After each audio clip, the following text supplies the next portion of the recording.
എനിക്ക് തോന്നിയിട്ടുണ്ട് ഞാനൊരു മ്യൂസിഷ്യൻ എന്നുള്ളതിൽ ചിത്രനെക്കാട്ടിയും അല്ലെങ്കിൽ അത്ര തന്നെ എന്തെങ്കിലും പറയാം ആ ലെവലുള്ള ഒരു സിംഗറാണ് മഞ്ജരി. ആ ഒറ്റ പാട്ട് കഴിഞ്ഞപ്പോൾ തന്നെ അതിൻ്റെ സൗണ്ട് ഇങ്ങനെ ഉണ്ടല്ലോ, എൻ്റെ ഏറ്റവും നല്ല സുഹൃത്തായി മാറി.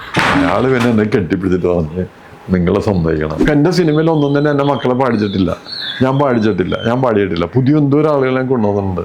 പിള്ളേരൊക്കെ സമ്മതിക്കപ്പെടുത്ത പിള്ളേരാ. എൻ്റെ ഗുണം കൊണ്ടല്ല അത്. അതായത് ആ പാട്ടിനെ ഹൃദയത്തിലേറ്റിയിട്ട് അവരത് വിഷ്വലൈസ് ചെയ്ത് വന്നപ്പോൾ ഉണ്ടല്ലോ ഭയങ്കര രസമായിട്ടുണ്ട് പാട്ടുകൾ. ഫ്രീ ആയിട്ട് കൊടുത്തത്. എനിക്കവിടെ പൈസ നമ്മൾ അത് വേണ്ടെന്ന് പറഞ്ഞു. കാരണം എന്താണെന്ന് വെച്ചാൽ അത് ശരത്തിനോടുള്ള സ്നേഹമാണ് ആ കാണിച്ചത്. ഹൃദയം കൊണ്ട് തന്നെയാണ് ഞാൻ ആ പാട്ട് ഉണ്ടാക്കിയത്. എൻ്റെ പാട്ടുകൾ ഒരിക്കലും ഞാൻ സ്ട്രെയിൻ ചെയ്തിട്ട് എനിക്ക് ഞാൻ വലിയൊരു പേരുണ്ടാക്കണമെന്ന് എഴുതി ചെയ്തതല്ല. അപ്പം ഞാനിപ്പോൾ ഒരു 15 വർഷത്തോളം തെറാപ്പി ഫീൽഡിൽ വർക്ക് ഇതിനിടക്ക് ബിറ്റ്വീൻ കുറച്ചാളെന്നെ കാണാണ്ടായതാണ്, ഞാൻ മുങ്ങിയതാണ്. റിയൽ ലൈഫ് മെമ്മറീസിൽ ഇന്ന് നമുക്കിപ്പം മ്യൂസിക് ഡയറക്ടർ അലക്സ് പോൾ അദ്ദേഹമാണ്. നമസ്കാരം സർ. നമസ്കാരം. സംഗീതം പോലെ തന്നെ പുറത്ത് നല്ല മഴയിലാണ് നമ്മൾ തുടങ്ങുന്നത്. പുറത്തെ ചൂടൊക്കെ ഒന്ന് ശമിച്ചിട്ടുണ്ട്. അപ്പൊ മഴയുടെ ശബ്ദവും സംഗീതവും ഒക്കെ ഇതിലുണ്ടാവും. അപ്പൊ നമുക്ക് സംഗീതത്തിന്റെ അകത്ത് നിന്ന് തുടങ്ങാം. ഒരു സംഗീതത്തിലേക്കുള്ള സിനിമ ഫാമിലിയാണ്, പക്ഷെ സാർ വന്നിരിക്കുന്നത് സംഗീതത്തിലാണ്. ഈ മ്യൂസിക്കിന്റെ തുടക്കം എവിടെയായിരുന്നു സാറിന്റെ ലൈഫിൽ? സംഗീതം തുടങ്ങുന്നത് എവിടെ എന്ന് വെച്ചിട്ടാണ്? എൻ്റെ ചെറിയ പ്രായത്തിൽ ഞാനിത് ഒരുപാട് പറഞ്ഞു പോയിട്ടുള്ളതാണ്. അങ്ങനെ നിങ്ങൾ ചോദിച്ചപ്പോൾ അതിന് ആൻസർ പറയാണ്ടിരിക്കാൻ പറ്റില്ല. അതായത് ഈ സാഹചര്യം പ്രധാനപ്പെട്ടാണ്. ആളുകൾ പറയാണ്ട് ചെളിയിൽ താമര വിടരും, ശരിയാണ്, പ്രകൃതി കാണുന്നതാണ്. പക്ഷെ എൻ്റെ ലൈഫിൽ അങ്ങനെയല്ല. ചുറ്റിന് മ്യൂസിക്കായിരുന്നു, ചുറ്റിനും കലയായിരുന്നു. അങ്ങനെ സംഭവം ഉണ്ടായിരുന്നു. കാരണം എന്ന് വെച്ചാൽ എൻ്റെ ഫാമിലി, ഞാൻ ജനിച്ചത് എറണാകുളത്താണ്. അതാണ് പുല്ലപ്പള്ളി എന്ന് പറയുക അവിടെയാണ്. അപ്പോൾ അവിടുത്തെ വീട് അപ്പൂപ്പനും അമ്മൂക്കൊക്കെ സംഗീതത്തിനോടും കലയോടൊക്കെ ഭയങ്കര പ്രണയമുള്ളവരായിരുന്നു. അതുകൊണ്ടിട്ട് തന്നെ ഞങ്ങളുടെ വീടെന്ന് പറയുന്നത് പരിസരത്തുള്ള ആളുകൾക്ക് പ്രോഗ്രാമിന് വേണ്ടി റിഹേഴ്സൽ ക്യാമ്പ് ആണ്. അവർക്ക് ആ സമയങ്ങളിൽ ഫുഡ് കൊടുക്കാൻ, ചായ കൊടുക്കാൻ അമ്മൂക്കൊന്നും യാതൊരു മടിയുണ്ടായിരുന്നില്ല. അങ്ങനെ ഇരിക്കുമ്പോഴാണ് എൻ്റെയൊക്കെ, ഞാനൊക്കെ ജനിക്കുന്നതിന് മുമ്പ് എൻ്റെ ഫാദറിൻ്റെ ഇവരെല്ലാം കലാകാരന്മാരാണ്. അവരെല്ലാവരും ഈ അമ്പലങ്ങളിൽ പ്രോഗ്രാം നടത്താൻ പറ്റൂല, ഗാനമേള നടത്താൻ പറ്റൂല. അപ്പൊ അന്ന് ഗാനമേള ഉണ്ടായിരുന്നില്ല അക്കാലത്ത്. അന്ന് കച്ചേരികൾ ഉണ്ടായിരുന്നു. അതായത് കീർത്തനങ്ങൾ പാടുന്ന ഒരു കച്ചേരികൾ ഉണ്ടായിരുന്നു. അത് പള്ളികളിൽ ഉണ്ടാകാറില്ല. അപ്പൊ ഇവരൊരു പുതിയ ആശയമായിട്ട് അവരെന്ത് ചെയ്യുന്നത് വെച്ചാൽ സിനിമ പാട്ടുകളിലാണ് കോർത്തിണക്കിക്കൊണ്ട് ഗാനമേള എന്ന പേര് കൊടുത്തുകൊണ്ടിട്ട് ആദ്യമായിട്ട് ഗാനമേള ഉണ്ടാകുകയാണ്. ആദ്യത്തെ പരിപാടി എൻ്റെ പറഞ്ഞു കേട്ട ഓർമ്മ ശരിയാണെങ്കിൽ ടൗൺ ഹാളിലാണ് നടന്നത്. അത് ഗംഭീര വിജയമായിരുന്നു. പിന്നീട് അതൊന്നുകൂടി വിപുലപ്പെടുത്താൻ വേണ്ടിയിട്ട് അന്ന് ദാസ് എന്ന് പറഞ്ഞൊരു പാട്ടുകാരൻ കൊച്ചിയിലുണ്ടെന്ന് പറഞ്ഞു. ഞാൻ ദാസിനെ വിളിച്ചിട്ട് വരുന്നു. ഇപ്പം നമ്മൾ ദാസേട്ടെന്ന് പറയും, ദാസ് പുള്ളിനെ വിളിച്ചിട്ട് വരുന്നു. അപ്പോൾ ആ റിഹേഴ്സൽ ക്യാമ്പൊക്കെ എൻ്റെ വീട്ടിൽ നടക്കുന്നത്. അപ്പോൾ എൻ്റെ വീടിൻ്റെ വലിയ ഹാളിൽ സൈഡിലെ കുട്ടികൾക്ക് അങ്ങോട്ട് പ്രവേശനമില്ല റിഹേഴ്സൽ സമയത്ത്. അതുകൊണ്ട് അതിൻ്റെ ജനലിൻ്റെ പഴുതിലൂടെ ഞാൻ കാണുന്ന ശബ്ദം ഇങ്ങനെ കേൾക്കാൻ പറ്റുന്നുണ്ട്, കാണുന്ന കാഴ്ചകളുണ്ട്. അതൊക്കെ ഭയങ്കര രസമാണ്. ഒരുപക്ഷെ എനിക്ക് നല്ല ഫ്രീഡം അങ്ങോട്ട് പോകാൻ തന്നിരുന്നെങ്കിൽ അത്രയും താല്പര്യം ഉണ്ടാവില്ല. അപ്പൊ എല്ലാ കുട്ടികളും കളിക്കുന്ന സമയത്ത് നമ്മൾ ഇതിൻ്റെ ഇടയിൽ നിന്നിട്ട് റിഹേഴ്സൽ കാണുക. അപ്പൊ എനിക്കിപ്പോഴും ഓർമ്മയുണ്ട്, എനിക്കന്ന് 3 ദിവസമോ 2 ദിവസമായിട്ടേ ഉള്ളൂ. തമാശയ്ക്ക് വേണ്ടി ഒരു ദിവസം ട്രിപ്പിൾ ഡ്രം വായിക്കുന്ന ആൾ വന്നില്ല. ട്രിപ്പിൾ എന്ന് വെച്ചാൽ 3 ഡ്രമ്മുള്ള കോൺക്രീറ്റ് ഡ്രം എന്നൊക്കെ പറയുന്ന സാധനമാണ്, ഇൻസ്ട്രുമെന്റ് ഉണ്ട്. അപ്പോൾ ഫാദർ എന്നെ വിളിച്ചിട്ട് ഈ സ്റ്റൂഡിന്റെ മേലെ 2 തലേണയൊക്കെ വെച്ചിട്ട് അതിന്റെ മേലെ ഇരുത്തി എന്നെ കൊണ്ട് വായിപ്പിച്ചു. 3-ാമത്തെ വയസ്സിൽ 3 വയസ്സാണെന്ന് തോന്നുന്നത്, ചെറിയൊരു ഓർമ്മയാണ്. അപ്പൊ അത് എല്ലാവരും കൗതുകമായിട്ട് തോന്നിക്കഴിഞ്ഞപ്പോ ഗാനമേളയിൽ എന്നെ ആദ്യമായിട്ട് അരങ്ങേറ്റം നടത്തി. അതെങ്കിൽ പഠിച്ചിട്ടല്ല, നല്ല താളബോധമുണ്ട്, കൊണ്ട് വായിക്കാൻ പറ്റിയെന്നുള്ളതാണ്. ഈ ട്രിപ്പിൾ ഡമ്മിന്റെ അല്ലെ കോണ്ടന്റെ പ്രത്യേകത എന്താന്ന് വെച്ചാല് അതിന്മേല് ആരടിച്ചാലും ശബ്ദം കേൾക്കും, താളം ഉണ്ടെങ്കിൽ വായിക്കാൻ പറ്റും. പക്ഷെ തബല എന്നൊരു ഇൻസ്ട്രുമെന്റ് ഉണ്ട്, അല്ലെങ്കിൽ മൃദംഗം എന്ന് പറഞ്ഞ ഇൻസ്ട്രുമെന്റ് ഉണ്ട്. അതൊക്കെ നമ്മൾ എത്ര താളം ഉണ്ടെങ്കിലും കുറെ നാളൊക്കെ വായിച്ച് എന്നാലേ പറ്റുള്ളൂ. അപ്പൊ അങ്ങനെയൊക്കെയാണ് നമ്മുടെ അരങ്ങേറ്റം നടത്തുന്നത്. അങ്ങനെ പറയുകയാണെങ്കിൽ അത് കഴിഞ്ഞൊരു എപ്പിസോഡ് ഉണ്ട്. 1 മണിക്കൂർ എല്ലാവരും കൂടി വേണ്ടി വരും. പിന്നെ അത് എഴുതിയാൻ ഒരുപാട് പറഞ്ഞു പോയിട്ടുള്ളതാണ് ചാനൽ. ഈ ട്രിപ്പിൾ ഡ്രമ്മിലാണ് തുടക്കം എന്ന് പറഞ്ഞു, അരങ്ങേറ്റം. അതുകൊണ്ടാണ് സാറിന്റെ സിനിമകളെല്ലാം ആഘോഷമുള്ള സിനിമകൾ. പാട്ടുകൾ നോക്കിക്കഴിഞ്ഞു കഴിഞ്ഞാലും കൂടുതലും ഈ വിരഹ ഗാനങ്ങളൊക്കെ എന്നാലും കുറവാണ്. കൂടുതൽ നമ്മൾ അടിപൊളി പാട്ടുകളാണ്. അത് ലാൽ ജോസ്, ഡയറക്ടർ ലാൽ ജോസ് പറഞ്ഞൊരു കാര്യമുണ്ട്, നിങ്ങളെ ഒരു സ്കെൽറ്റനാ, പക്ഷെ നിങ്ങളുടെ ശബ്ദം നിങ്ങളുടെ ഉള്ളിൽ നിന്ന് തന്നെ തോന്നൂല, ഭയങ്കര വെയിറ്റ് ആണ്. അതുപോലെ ഇങ്ങനെയാണെങ്കിൽ നിങ്ങളുടെ പാട്ടെന്ന് പറഞ്ഞാൽ അതുപോലെ തന്നെ ഹെവിയാണ്. പിന്നെ എന്റെ ശബ്ദം ബേസ് ആണല്ലോ, പക്ഷെ എന്റെ പാട്ടുകൾ മിക്കവാറും ടോപ്പാണ്. ഓ സേന ഓ സേന സേന എന്ന് പറയുന്ന പാട്ടുകളൊക്കെയാണ്, മേലെയൊക്കെയാണ്. ഞാനും പറയട്ടെ അതൊക്കെ പാടും മേലെ പോവും, അങ്ങനെയൊക്കെയാണ് ചെയ്യുന്നത്. അതായത് എപ്പോഴും നമ്മൾക്ക് എല്ലാവർക്കും അങ്ങനെ തന്നെയാണല്ലോ, നമുക്ക് പറ്റാത്ത കാര്യങ്ങൾ ചെയ്യുമ്പോൾ അതൊരു രസമാണല്ലോ. എന്നെ കൊണ്ട് തൊണ്ടിൽ പറ്റാത്ത കാര്യങ്ങൾ അത് കഴിയുന്ന തൊണ്ടിലുള്ള ആൾക്കാരെ കൊണ്ട് പാടിച്ചുകൊണ്ടിട്ട് വേറെ ഇതുണ്ടാക്കുമ്പോഴാണ് തൃപ്തി ഉണ്ടാവും. പരീക്ഷണമായിരുന്നോ എല്ലാ പാട്ടുകളും? എല്ലാ ശരിക്കും പറയുകയാണെങ്കിൽ ഓരോ പാട്ടുകളും അങ്ങനെയാണ്. അത് മാത്രമല്ല ഞാനൊരു കാര്യം ശ്രദ്ധിക്കാറുണ്ടായിരുന്നു, എൻ്റെ ഒരു പടത്തിലും ഒരു പാട്ടിലും എന്നെ കാണാൻ പാടില്ല എന്ന് നിർബന്ധം ഉണ്ടായിരുന്നു. എന്നെ കാണാന്ന് വെച്ചാൽ എന്താ വെച്ചാൽ ഇപ്പൊ ചെറിയ അമ്പലത്തിലെ പാട്ട് നിങ്ങൾക്ക് കേട്ടറിയാൻ പറ്റും അദ്ദേഹത്തിന്റെ പാട്ടാണെന്നല്ല, അത് അവരൊരു നല്ല കാര്യമായിട്ടാണ് അത് വെച്ചിരിക്കുന്നത്. അവരെ കണ്ടാററിയാം. അല്ലെങ്കിൽ നോവൽ വായിച്ച് ഞാൻ നോവലിന്റെ ശൈലി അനുസരിച്ച് അത് ആര് എഴുതിയെന്ന് അറിയാൻ പറ്റും സ്ഥിരമായിട്ട് വായിക്കുന്നവർക്ക്. അപ്പോൾ അറ്റത്തൊരു മുദ്ര ഉണ്ടാവും, അവർ അങ്ങനെ ചെയ്യാറുണ്ട്. പക്ഷെ ഞാൻ ഓരോ വർക്കുകളിലും ഡിഫറെന്റ് ആകാൻ വേണ്ടി ശ്രമിച്ചിട്ടുള്ള ആളാണ്. അതുകൊണ്ട് എനിക്ക് പറ്റി എന്താ വെച്ചാൽ ക്ലാസ്മേറ്റ്സ് എന്ന സിനിമ വന്നു കഴിഞ്ഞപ്പോൾ അതിലെല്ലാം മെലഡി ആക്കാൻ തീരുമാനിക്കുന്നു. അത് പാട്ട് കഴിഞ്ഞ് എൻ്റെ കൽബിലായിരുന്നു ആദ്യത്തെ റെക്കോർഡിങ്. പൂജയുടെ ദിവസം, പൂജ എന്നൊരു സമ്പ്രദായമുണ്ട് സിനിമയുടെ ആദ്യത്തെ പൂജ. അതിന് ആദ്യത്തെ പാട്ട് റെക്കോർഡിങ് വെച്ചിരുന്നത് എൻ്റെ കൽബിലെ പാട്ടായിരുന്നു. അത് വിനീതിനെ കൊണ്ട് പാടിച്ച് താഴെ ഇറങ്ങി കഴിഞ്ഞാൽ പ്രൊഡ്യൂസറിനെ വിളിച്ചിട്ടുണ്ട്. ഭയങ്കര വഴക്കല്ല, ഫീലിങ്സ് പറയണം അവർ, വേറെ ഒന്നുമല്ല. സാറ് പാട്ട് എനിക്ക് ഇഷ്ടപ്പെട്ടില്ല, അതുകൊണ്ട് അത് ഭയങ്കര വിഷമം. ഞാൻ മനഃപൂർവ്വം പാട്ട് നശിപ്പിച്ചാണെന്നാണ് അവർ വിചാരിക്കണത്. ഞാൻ പറഞ്ഞു മാഡം വേറെ ഒന്നും കൊണ്ടല്ല, ഈ പടത്തിൽ ആ സിറ്റുവേഷൻ അങ്ങനത്തെ ഒരു പാട്ടാണ് വേണ്ടത്. അപ്പൊ അവര് ചിന്തിച്ചെന്തായിരിക്കും ഞാൻ വിചാരിക്കണത്, എല്ലാം അടിപൊളി പാട്ടല്ലേ, അതിനിടയ്ക്ക് മെലഡി പാട്ട്. പുള്ളിക്കാരത്ത് വിചാരിച്ച അടിപൊളി ഒരു സാധനം വരും എന്ന് അറിയപ്പോ ഞാൻ സിമ്പിളായിട്ട് എൻ്റെ കേൾവിയിൽ സിമ്പിളായിട്ട് പാട്ട് വരെയാണ്, മനസ്സിലായി. അപ്പൊ അത് ഇതുകൊണ്ടിട്ടാണ് എൻ്റെ പാട്ടിൽ കാണാൻ പാടില്ല. പിന്നെ കൈനിറ വെണ്ണ തരാന്ന് പറയുമ്പോൾ അത് വേറെ ടൈപ്പാണ് അത്, അല്ലേ? അല്ലെങ്കിൽ നമുക്ക് ആ ഒരു ഇത് വരുന്നില്ല, താഴോട്ടേക്ക് പോകുന്നില്ല സർ. അങ്ങനെയല്ല ഞാൻ പറഞ്ഞു വന്നത്, എല്ലാ പാട്ടിലും ഹിറ്റാണെന്നുള്ള ഭാഗ്യം എല്ലാമാണ്. പക്ഷെ എല്ലാം ഡിഫറെന്റ് ആക്കാൻ വേണ്ടി ഞാൻ മനഃപൂർവ്വം ശ്രമിച്ചിട്ടുണ്ട്. അതുകൊണ്ടാണോ ഇപ്പൊ സാറിന്റെ പേര്, പാട്ടുകളെല്ലാം ഹിറ്റാണ്, ചെയ്ത സിനിമകളെല്ലാം ഹിറ്റാണ്. പക്ഷെ അലക്സ് പോൾ എന്ന് പറയുന്ന സംഗീത സംവിധായകനെ അത്രയധികം ഇത് എസ്റ്റാബ്ലിഷ് ചെയ്യാം, ഐ മീൻ പേര് അത്രത്തോളം എത്തിയില്ല എന്ന് തോന്നുന്നു. എനിക്ക് തോന്നുന്നത് തിരിച്ചാണ്, എനിക്കറിയില്ല. ഞാൻ തിരിച്ചറിയുന്നുണ്ടാണ്. അതെ, പേര് അങ്ങനെയല്ല ഞാൻ ഉദ്ദേശിച്ചത്, അതൊരു നെഗറ്റീവ് ടോണിലല്ല. ചില ഇത് കണ്ടു അംഗീകരിക്കപ്പെടാണ്ട് പോയോ എന്നുള്ളൊരു. അതിലെനിക്ക് ഒന്നും തോന്നുന്നില്ല. കാരണം എന്താണെന്ന് വെച്ചാല് ഞാൻ ഏറ്റവും കൂടുതൽ റെസ്പെക്ട് ചെയ്യുന്ന ഒരു മ്യൂസിക് ഡയറക്ടറാണ് ബാബുരാജ് എന്ന് പറയും. വലിയൊരു മ്യൂസിക് ഡയറക്ടറാണ്, നിങ്ങളെ കോഴിക്കോട്. അദ്ദേഹത്തിന് ഏതെങ്കിലും ഒരു അവാർഡ് കിട്ടിയാണ്ടോ? പറ, കിട്ടിയിട്ടുണ്ടോ? ഇല്ലല്ലോ. അതിൽ നിങ്ങൾക്ക് പിന്നെ എന്തിനാണ് നമുക്ക് അവാർഡ്? അദ്ദേഹത്തിന് കൊടുക്കാൻ പറ്റിയിട്ടില്ല. പക്ഷെ എനിക്ക് ഒരുപാട് അവാർഡ് കിട്ടിയിട്ടുണ്ട്. ഒരുപാട് കലാകാരന്മാർക്ക് അവാർഡ് അല്ല ഒരിക്കലും ഒരു കലയുടെ ഏറ്റക്കുറച്ചിലുകളോ മികവോ നിർണ്ണയിക്കുന്നത്. എന്നിരുന്നാലും ഈ പാട്ടുകൾ ഇത്രയും ഹിറ്റായിരുന്നിട്ടും ആ ഒരു തോന്നൽ എപ്പെങ്കിലും ഉണ്ടായിട്ടുണ്ട്? ഇതിപ്പോ ഞാൻ അതെ, നിങ്ങൾ പറയുന്നത് എനിക്ക് മനസ്സിലായി. എനിക്ക് അവാർഡുകൾ ഒരുപാട് കിട്ടിയിട്ടുണ്ട്. ഞാൻ പോയിട്ട് മിക്കവാറും അവാർഡുകൾ, അമൃത അവാർഡ് ഞാൻ പോയി മേടിച്ചില്ല, ജീവൻ ടിവിയുടെ അവാർഡ് ഞാൻ മേടിച്ചില്ല. അന്നൊക്കെ എനിക്ക് വർക്കുണ്ടായിരുന്നു. ഞാൻ അതിനെക്കാട്ട് ഉപരിയായിട്ട് അവര് പിന്നീട് കൊണ്ടുവന്ന് വീട്ടിൽ കൊണ്ടുവന്ന് വരും. അവിടെ പോയിരുന്നെങ്കിൽ അതൊക്കെ ചാനലിലൊക്കെ വന്ന് വലിയ സംഭവമായിട്ടൊക്കെ വരും, മനസ്സിലായി. അതുകൂടാണ്ട് വിദേശത്തുള്ള കുറെ അവാർഡുകളൊക്കെ സംഭവം വരുമ്പോൾ ഇങ്ങനെയൊക്കെ തന്നെയാണ് നമ്മള്. എനിക്ക് ഏറ്റവും പ്രാധാന്യം എന്ന് പറയുന്നത് എൻ്റെ വർക്കുകളും കാര്യങ്ങളും അതാണ്. ഞാനിപ്പോ ഒരു പ്രൊഡ്യൂസറിന്റെ ഇതിൽ അയാളുടെ നിന്ന് പണം വാങ്ങിയിട്ട് ഞാൻ ചെയ്യുന്ന സമയത്ത് എനിക്ക് എൻ്റെ വ്യക്തിപരമായ സംഭവത്തിന് വേണ്ടി ഞാൻ അവാർഡ് വാങ്ങാൻ പോകുമ്പോൾ ഇവിടുത്തെ വർക്കിനെ ബാധിക്കുള്ളൂ. അപ്പൊ ഡെഡിക്കേഷൻ, അതിനോടുള്ള ഒരു ഇത്, അല്ലെങ്കിൽ അത് വലിയ തെറ്റാണെന്ന് വിചാരിക്കുന്നു. അതായത് നമ്മളൊരു ഒന്നിലുള്ള വർക്ക് ഏറ്റെടുക്കാണ്ടിരിക്കാം, അല്ലെങ്കിൽ ഏറ്റെടുക്കുമ്പോൾ നമ്മളത് 100% അതിൽ ശ്രദ്ധിക്കും. അതുകൊണ്ടിട്ടാണ് നിങ്ങൾക്ക് ഇപ്പൊ കാറ്റാടുത്താണെന്നുള്ള പാട്ടുണ്ടായത്. കാരണം എന്താ വെച്ചാല് അതിന് ആ പാട്ടായിരുന്നില്ല ചെയ്തിരുന്നത്, അതിന് അടിപൊളി പാട്ടായിരുന്നു.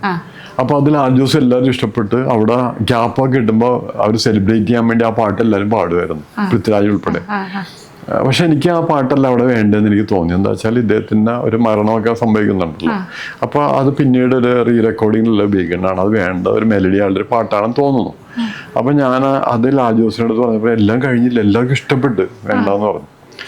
ഫൈനലി എന്തെന്ന് വെച്ചാൽ ഷൂട്ടിങ്ങിന് 2 ദിവസം മുമ്പാണ് ഞാൻ അവിടെ കംപ്ലീറ്റ് ലിറിക്സും എല്ലാം എഴുതിയിട്ട് കാറ്റാടുത്താന്നുള്ള പാട്ട് റെഡിയാക്കിയിട്ട് ലൊക്കേഷൻ ചെല്ലുന്നത്.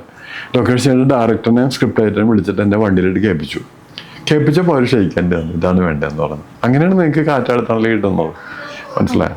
അപ്പോൾ എനിക്ക് തോന്നുന്നില്ല ആരും തന്നെ എല്ലാവരും അംഗീകരിച്ച പാട്ട് പിന്നെ അത് ചിന്തിക്കില്ലല്ലോ, അവർക്ക് എല്ലാവരും ഓക്കെ അല്ലേ, പിന്നെ എന്തിനാണല്ലേ ആയിരിക്കും. അങ്ങനെ ഒരു സംഭവമുണ്ട്. മുറ്റത്ത് പുല്ല് എന്നുള്ള പാട്ട് പഴ സിനിമയിലെ വരില്ലായിരുന്നു, എല്ലാവരും തന്നെ എതിർത്താണ്. ആ പാട്ട് അവിടെ വന്നു കഴിഞ്ഞാൽ അങ്ങനത്തെ ഒരു ടൈമാണ്, പടത്തിന്റെ തീരാറാം ഒരു ഭാഗത്ത് വരുന്നതാണ്. അപ്പൊ അതുകൊണ്ട് ആ ഒരു ഭാഗത്ത് അത് ഇത് വരില്ല, ആകെ പ്രശ്നം വരും എന്നൊക്കെ ഒരു തോന്നൽ എല്ലാവർക്കും ഉണ്ടായി. പക്ഷേ അത് പറയണെങ്കിൽ കുറെ ഉള്ളതുകൊണ്ടിട്ടാണ് ചുരുക്കി പറയാം, അത് വന്നു. പിന്നീട് ആ സിനിമയ്ക്ക് തന്നെ ഗുണം ചെയ്യുന്ന പാട്ടായി മാറി. കാരണം എന്താ വെച്ചാൽ അതിലെല്ലാത്തിലും എൻ്റെ ഒരു ഹൃദയം കൊണ്ടുള്ള ഒരു സ്പർശനമുണ്ട്, സത്യസന്ധമായുള്ള സ്പർശനമുണ്ട്. 100% എൻ്റെ മനസ്സുണ്ട്, ഹൃദയമുണ്ട്. അത് പ്രധാനപ്പെട്ടാണ്. നമ്മൾ സംസാരിക്കാൻ പോലും സംസാരിക്കാം നമുക്ക്, പക്ഷേ ഹൃദയം കൊണ്ട് സംസാരിക്കുമ്പോൾ അതിന് വേറെ ഫീലാണ്.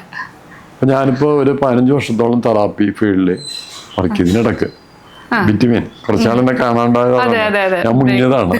അതിന് 1500 മേലെ പ്രോഗ്രാമുകൾ ചെയ്തു. അതായത് എല്ലാ പഞ്ചായത്തിലും എന്ന് വേണമെങ്കിൽ പറയാം. അതുപോലെ എല്ലാ പഞ്ചായത്തുകളിലും സാധാരണക്കാർക്ക് വേണ്ടിയിട്ട് തെറാപ്പി അങ്ങനെ ചെയ്തു, മെന്റൽ റിഫ്രഷ്മെന്റിന് വേണ്ടിയിട്ടാണ്. അതെൻ്റെ ജീവിതത്തിന്റെ ഭാഗമാണ് ഞാൻ വിചാരിച്ചിരുന്ന ചെയ്തു. പറയുകയാണെങ്കിൽ അതിനും കഥകളുണ്ട്. അപ്പോൾ ഞാൻ പറഞ്ഞു വന്നത്, അതൊക്കെ ചെയ്യുമ്പോൾ നമ്മൾ അറിയണ കാര്യം എന്താണെന്ന് വെച്ചാൽ, ജനങ്ങൾക്ക് അല്ലെങ്കിൽ ആളുകൾക്ക് വേണ്ടെന്താ വെച്ചാൽ ഹൃദയം കൊണ്ട് സംസാരിക്കാൻ എല്ലാവർക്കും ഇഷ്ടം അതാണ്. അപ്പൊ ഹൃദയം കൊണ്ട് തന്നെയാണ് ഞാൻ ആ പാട്ട് ഉണ്ടാക്കിയത്. എൻ്റെ പാട്ടുകൾ ഒരിക്കലും ഞാൻ സ്ട്രെയിൻ ചെയ്തിട്ട് എനിക്ക് ഞാൻ വലിയൊരു പേരുണ്ടാക്കണം എന്ന് ചെയ്തതല്ല. സർക്കസ് ഒന്നും ഉണ്ടാവില്ല, അതിൽ സിമ്പിൾ ആയിരിക്കുള്ളൂ. വേഗം പെട്ടെന്ന് ജനങ്ങളുമായിട്ട് കണക്ട് ചെയ്യുന്നുണ്ട്, അതുകൊണ്ടാണ് അവരത് ഏറ്റെടുത്തത്. കാരണം എന്ന് വെച്ചാൽ അത് ഇതുകൊണ്ടിട്ടാണ്. അതിങ്ങനെ നമ്മള് എങ്ങനെയാണ് നമ്മുടെ മുന്നിലേക്ക് ഒരു മാങ്ങ ഇങ്ങനെ ചെത്തുമ്പോ നാവില് വെള്ളം വരുന്നില്ലേ, അതുപോലെ വരേണ്ടതാണ് ഓരോ കാര്യം. സത്യം. അപ്പൊ അങ്ങനെ ഉണ്ടായിട്ടുള്ളതാണ് പാട്ടുകൾ. അപ്പൊ അതുകൊണ്ടിട്ട് അതിനെടുത്ത് മാറ്റാൻ പറ്റൂല പടത്തിൽ നിന്ന്, പടമായിട്ട് ചേർന്ന് വെക്കും. അതെ, ഏതൊരു പാട്ടും ഏതൊരു സിറ്റുവേഷനും മാച്ച് ആകുന്ന പോലെ. നമ്മളിപ്പം വിരഹത്തിലിരിക്കുമ്പോൾ കേൾക്കാൻ പറ്റുന്ന ചില നല്ല പാട്ടുകൾ സാറിന്റെ ഇതിൽ പറഞ്ഞിട്ടുണ്ട്. ഇപ്പം പറഞ്ഞപ്പോൾ ചില്ലു ജാലക വാതില് ക്ലാസ്മേറ്റ്സിൽ എടുത്തു മാറ്റാൻ പറ്റാത്ത അത്രയും നല്ലൊരു പാട്ട് ആ സിനിമയിലില്ല എന്നുള്ളത്, കാസറ്റിൽ മാത്രം ഒതുങ്ങിപ്പോയത് അതെന്തുകൊണ്ടായിരുന്നു? അങ്ങനെയല്ല സംഭവം. അതായത് എൻ്റെ ഗൽബിലെ എന്നുള്ള സിറ്റുവേഷൻ വേണ്ടിയിട്ട് ഒരു പാട്ട് എഴുതാൻ പറഞ്ഞപ്പോൾ ശരത്ത് എഴുതി അതായിരുന്നു, ചില്ലുജാലവാതിലായിരുന്നു. ഞാൻ പറഞ്ഞത് സൂപ്പറായിട്ടുണ്ട്, പക്ഷെ ഇത് ഇവിടെ ഇരിക്കട്ടെ, നമുക്ക് വേണ്ടത് ജനകീയങ്ങൾക്ക് ഇഷ്ടപ്പെടുന്ന അങ്ങനത്തെ ഒരു പാട്ടാണ്. അങ്ങനെയാണ് എൻ്റെ ഗൽബിലെ ചെയ്യുന്നത്.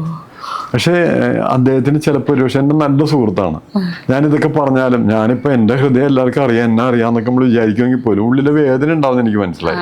അപ്പോൾ ഞാൻ എന്ത് ചെയ്യുന്നു വെച്ചാൽ, അത് പ്രൊഡ്യൂസറിനൊന്നും ഒരു പൈസ ഞാൻ മേടിച്ചിട്ടില്ല, എൻ്റെ പൈസ കൊണ്ടിട്ട് തന്നെ ഞാൻ ആ ലിറിക്സ് എടുത്തിട്ട് അത് പ്രോഗ്രാം ചെയ്യിച്ചു, റെഡിയാക്കിയിട്ട് ആ ക്യാസറ്റിൽ പ്രൊഡ്യൂസർക്ക് അതിൻ്റെ ക്യാസറ്റ് എടുത്ത പാർട്ടിക്ക് ഫ്രീ ആയിട്ട് ഞാൻ കൊടുത്ത ആ പാട്ട് ഫ്രീ ആയിട്ട് കൊടുത്തു. എനിക്കവിടെ പൈസ നമ്മൾ അത് വേണ്ടെന്ന് പറഞ്ഞു. കാരണം എന്താണെന്ന് വെച്ചാൽ അത് ശരത്തിനോടുള്ള സ്നേഹമാണ് ആ കാണിച്ചത്, മനസ്സിലായി. ഇപ്പൊ നിങ്ങൾ പറഞ്ഞില്ലേ മറ്റുള്ള പാട്ട് പോലെ തന്നെ ആ സിനിമയിൽ ഇല്ലാണ്ട് പോലെ നിങ്ങൾ ഓർത്തിരുന്നു. അപ്പൊ അതിനൊരു ഡെപ്ത് ഉണ്ട്. പക്ഷെ ഈ ഒരു സിറ്റുവേഷൻ അതല്ല വേണ്ടത്. അതായത് മ്യൂസിക് ഡയറക്ടർ എന്ന് പറഞ്ഞു കഴിഞ്ഞാല് പാട്ട് കമ്പോസ് ചെയ്യുന്ന ആളായിട്ട് ചുരുങ്ങരുത്, അങ്ങനെയല്ല. ആ സിറ്റുവേഷന് ആപ്റ്റാളിൽ എന്താ വേണ്ടത് തിരിച്ചറിയുന്ന ആളായിരിക്കണം. അതാണ് മ്യൂസിക് ഡയറക്ടർ. പാട്ട് കമ്പോസിങ് വേറെ കാര്യമാണോ? എനിക്ക് തോന്നുന്നു കുറെ നാൾ കഴിയുമ്പോൾ അങ്ങനെ ആകും. ഒരിക്കലും മ്യൂസിക് ഡയറക്ടർ പാട്ട് കമ്പോസ് ചെയ്യേണ്ട കാര്യമില്ല. പുതിയ ടെക്നോളജിയൊക്കെ വരും. അപ്പോൾ AI വഴിയൊക്കെ പലതൊക്കെ ഉണ്ടാക്കാൻ തുടങ്ങും. അപ്പോൾ അത് തിരഞ്ഞെടുക്കുന്ന ആളായി മാറും. അത് വലിയ ബ്രെയിനാണത്. ആ സിറ്റുവേഷൻ എന്താണ് വേണ്ടത്, ആ കറക്റ്റ് ആ മൂഡ് അത് വരുമ്പോഴാണ് അത് ഏറ്റവും ആപ്റ്റാവുന്നത്.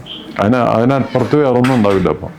അപ്പൊ ഈ പറഞ്ഞ പോലെ എൻ്റെ ഗൾബിലെ ഏറ്റവും കൂടുതൽ ആഘോഷിക്കപ്പെട്ടുള്ള ഒരു ഇതാണ്. എൻ്റെ ചെറുപ്പത്തിൽ എനിക്ക് ഓർമ്മയുണ്ട്, കിരൺ TV-യിൽ ഈ ഫോൺ വിളിച്ചിട്ട് ചോദിക്കുമല്ലോ അപ്പൊ ഏത് പാട്ടാ വേണ്ടതെന്ന്. അപ്പൊ പാടുമെന്ന് ആങ്കർ ചോദിക്കുമ്പോൾ അപ്പുറത്തുനിന്ന് ചെറിയ കുട്ടികളൊക്കെയാണ് ആ പാടും. ഇപ്പൊ എല്ലാവരും എൻ്റെ ഗൾബിൽ പാടുന്നു. അപ്പോൾ ഒരു ആങ്കർ പറയണം, ദേവി ഇത് എൻ്റെ ഗൾബിലല്ലാത്ത വേറെ ഏതോ പാട്ട് പാടും. കാരണം അത്രയധികം എവിടെ തിരിഞ്ഞാലും കേൾക്കുന്ന ഒരു പാട്ട്. അതെന്നെ ബാധിച്ചിട്ടുണ്ട്. ഞാനും പലപ്പോഴും ചെല്ലുമ്പോ എനിക്കത് കേട്ടിട്ട് വലിയ പ്രശ്നമായിട്ടുണ്ട്. അത് എല്ലാ പാട്ടുകളും അങ്ങനെയുണ്ട്. ഞാനത് പിന്നീട് എൻ്റെ വർക്കുകൾ ചെയ്യണ സമയത്ത് ആവർത്തിച്ച് കേൾക്കുകയും കറക്റ്റ് ചെയ്യും, എനിക്കും അതെല്ലാം ചെയ്യാറുണ്ട്. പക്ഷെ അതിന് ശേഷം പിന്നെ ഞാൻ ഇറങ്ങിയതിന് ശേഷം ഒന്നും ചെയ്യാറില്ല. നമ്മളത് എന്താണ് പുറത്ത് വിട്ടു. പിന്നെ അതിൽ കേട്ടിട്ട് പ്രത്യേകിച്ച് കാര്യമില്ല. പിന്നെ അടുത്ത കാര്യത്തിന് വേണ്ടിയിട്ടാണ് പിന്നെ പുതിയ പുതിയ ചെയ്യാന്നുള്ളതാണ്. അങ്ങനെയാണ് ഞാൻ പ്രൊഡക്ഷനിലേക്ക് തിരിയുന്നത്. Cinema production. അപ്പൊ അതിന് വലിയൊരു ലക്ഷ്യം കൂടിയുണ്ട്. അതെനിക്കാണ് എൻ്റെ തെറാപ്പിയായിട്ട് ബന്ധപ്പെട്ട് കിടക്കുന്നതാണ്. ഞാൻ ഈ മ്യൂസിക് തെറാപ്പിയായിട്ട് ഓൾ കേരള കറങ്ങി 1500 മേലെ പ്രോഗ്രാംസുകൾ ചെയ്തു. അതെല്ലാം തന്നെ പഞ്ചായത്തുകളിലായതുകൊണ്ട് സാധാരണക്കാരാണ് അവിടെ വരുന്നത്. അപ്പോൾ ഓരോ സ്ഥലങ്ങളിൽ പോകുമ്പോഴും അവര് പ്രോഗ്രാം കഴിയുമ്പോൾ വന്ന് എന്നെ സമീപിക്കും. അപ്പൊ നല്ല കഴിവുള്ള പിള്ളേരൊക്കെയാണ്. അഭിനയിക്കാനുള്ള കഴിവുകളുണ്ട്. പല ഇൻഡസ്ട്രിയിലുള്ള പിള്ളേർ, അതുകൂടാണ്ട് സിനിമാ മേഖലയിൽ പലരും വരയ്ക്കാനുള്ള ആളുകളൊക്കെയാണ്. ഇവർക്കെല്ലാം എങ്ങനെയാണ് ഒന്ന് എത്തിപ്പെടുന്നതെന്ന് അറിയില്ല. എറണാകുളത്തുള്ളവർക്ക് പിന്നെ ബുദ്ധിമുട്ടില്ല. പക്ഷെ മറ്റുള്ളവർക്കൊക്കെ അത് അറിയില്ല. വീട്ടുകാരും സമ്മതിക്കില്ല. അങ്ങനെ പ്രശ്നമുണ്ട്. പിന്നെ അവിടെ പോയിട്ട് പിള്ളേർ ചീത്തായി പോവോ, അങ്ങനെ കുറെ പേടികളെല്ലാം ഉണ്ട്. അപ്പൊ ഒരു പരിധിവരെയും ആ ഒരു പ്രശ്നം ഉണ്ടല്ലോ. അതായത് ഒരു കൈവിട്ട ഒരു കളിയാണല്ലോ. ഇറങ്ങിത്തിരിക്കുമ്പോ വീട്ടിൽ നിന്ന് അവരെ പറഞ്ഞു വിട്ടു കഴിഞ്ഞാല് ചെല്ലുന്ന ഒരു ഫിലിം ഒരു ലൊക്കേഷൻ ചെന്നിട്ട് വർക്ക് ചെയ്യണ സമയത്ത് ആരും അവരെ നിയന്ത്രിക്കാനൊന്നും ഇല്ലല്ലോ. അപ്പൊ അത് കുഴപ്പത്തിലേക്ക് വന്നൊക്കെ പോകാനൊക്കെ സാധ്യതകൾ കൂടുതലാണ്. സിനിമയിൽ ഒന്ന് നന്നാനും വരും ചീത്താനും പറ്റുമെന്ന് പറയാറുണ്ട്. അപ്പൊ ആ ഒരു പ്രശ്നമുണ്ട്. ഇനി എത്ര നന്നായിട്ട് ഇരുന്നാലും ചിലപ്പോ എന്തെങ്കിലും വർക്ക് കിട്ടണമെന്നില്ല. അപ്പൊ അതിനെല്ലാം ഒരു പരിഹാരം വേണമെന്ന് എനിക്ക് തോന്നുന്നു. സിസ്റ്റമാറ്റിക് ആയുള്ള ഒരു കോഴ്സ് പോലെയൊക്കെ ചെയ്താൽ കൊള്ളാമെന്ന് എനിക്ക് തോന്നുന്നു. സിസ്റ്റമാറ്റിക്കായിട്ട്. അതായത് വരുന്ന പിള്ളേരെന്ന് പറയുന്നത് ഭാവി തലമുറയാണതേ. അത് ഓർക്കണം. കേരളത്തിലെന്ന് പറഞ്ഞാൽ കഴിവുള്ള ഒരുപാട് സംഗീതം മാത്രമല്ല, അഭിനയം, എല്ലാ കാര്യം സിനിമയിലെ സമസ്ത മേഖലകള് കൈകാര്യഞ്ഞൊക്കെ താല്പര്യമുള്ളവരുണ്ടാവും. കുക്കിംഗ് ഉൾപ്പെടെ അല്ലേ. അപ്പോ ഏത് മേഖലയിലാണെങ്കിലും അവർക്ക് വേണ്ടതായുള്ള ക്ലാസ്സുകൾ അവർക്ക് അതാണ് പ്രൊഡക്ഷൻ. അതെ, ഷോർട്ട് ടൈമായിട്ടും അങ്ങനെയൊക്കെയുള്ള ക്ലാസ്സുകൾ സംഭവമൊക്കെ ചെയ്യാം. അങ്ങനെ അതിനോടൊപ്പം തന്നെ സിനിമയുണ്ട്. 1x1 ആയിട്ട് ഞങ്ങൾ സിനിമ ചെയ്യണം. അപ്പൊ ആദ്യത്തെ ഞങ്ങൾ ഷൂട്ടിംഗ് ഒക്കെ കഴിഞ്ഞു. പിന്നെ അത് ഓണത്തെ റിലീസിങ്. അടുത്ത പടം എൻ്റെ ചിന്തയിലിരിക്കുകയാണ്, അടുത്ത സ്ക്രിപ്റ്റിന് വേണ്ടിയുള്ള. ഇപ്പോൾ സംഗീതത്തിൽ നിന്ന് ഒരു ബ്രേക്ക് എടുത്ത് നിൽക്കുവാണല്ലോ. ഇങ്ങനെ ചെയ്യുന്ന സിനിമകൾക്ക് സാറിന്റെ മ്യൂസിക്കും കൊടുക്കുക അങ്ങനെ? ഞാൻ എല്ലാം തന്നെ വേറെ ആളുകളെ പുതിയ ആളുകളെ വെച്ചിട്ട് ഞാൻ ആഗ്രഹിച്ചത്. അത് ഈ സിനിമയിൽ തന്നെ എല്ലാ നടന്മാരും പുതിയ ആളുകളാണ്. ടെക്നീഷ്യന്മാരെല്ലാരും പുതിയതാണ്. നമുക്ക് സിനിമ ഏതാണെന്നും കൂടെ പറഞ്ഞെടുക്കുന്ന ആൾക്കാർ. ലവ് ആൻഡ് യു എന്നാണ് സിനിമയുടെ പേര്. ഇപ്പൊ പറയാറായിട്ടുണ്ട്. അത് കഴിഞ്ഞ 30-ാം തീയതിയാണ് ഞങ്ങൾ അനൗൺസ് ചെയ്യാൻ തീരുമാനിച്ചത്. അതുകൊണ്ടിട്ടാണ്.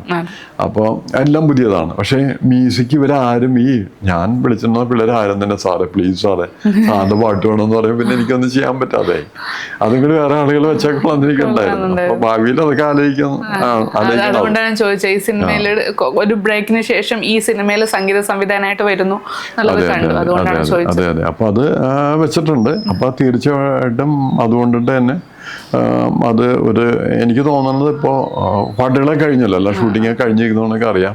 ഇപ്പൊ നിലവിൽ ക്ലാസ്മേറ്റ്സിന്റെ മേലെ ആയിരിക്കുള്ളൂ എൻ്റെ ഒരു റിസൾട്ട്.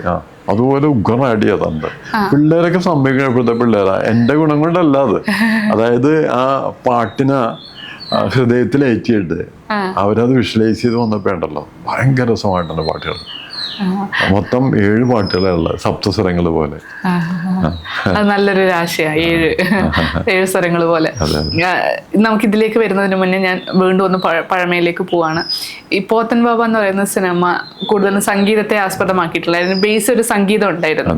അത് കുറച്ചുകൂടെ ചാലഞ്ചിങ് ആയിരുന്നു ആ ഒരു സിനിമ. അതിൽ പാട്ട് നെടുമുടി വേണു സാർ അതിൻ്റെ അകത്ത് ഒരു ഗായകനായിട്ട് വരുന്ന ഒരു ഇതാണല്ലോ. അത് കുറച്ചുകൂടി ചാലഞ്ചിങ് ആയിരുന്നു. അങ്ങനെ ഒരു ഫുൾ സംഗീതത്തിന്റെ സിനിമ സാർ അങ്ങനെ ചെയ്തിട്ടുണ്ട്. അങ്ങനെ പറയുന്നുണ്ടെങ്കിൽ ഞങ്ങളുടെ ഒരു സിനിമ വരുന്നുണ്ട്.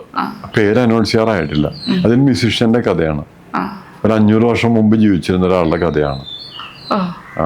അത് ശരിക്കും മ്യൂസിയം സിനിമയാണ്. പോത്തമ്പാവ് അങ്ങനെയാണെന്ന് പറയാം. അങ്ങനെയല്ല, പരിപൂർണമായിട്ടും അങ്ങനെയല്ല, എന്നിരുന്നാലും എന്നുള്ള തരത്തിൽ അല്ല. അങ്ങനെ അതൊരു മ്യൂസിയം ചിത്രമാണെന്ന് പറയാൻ പറ്റില്ല. ക്ലാസ്മേറ്റ്സില് അങ്ങനെയൊന്നും ഇല്ലെങ്കിൽ പോലും മ്യൂസിഷ്യന്റെ കഥ അല്ലെങ്കിൽ പോലും അതൊരു മ്യൂസിക്കൽ ചിത്രമാണ്. നമ്മൾ അങ്ങനെയാണ് അതിനെ കാണുന്നത്.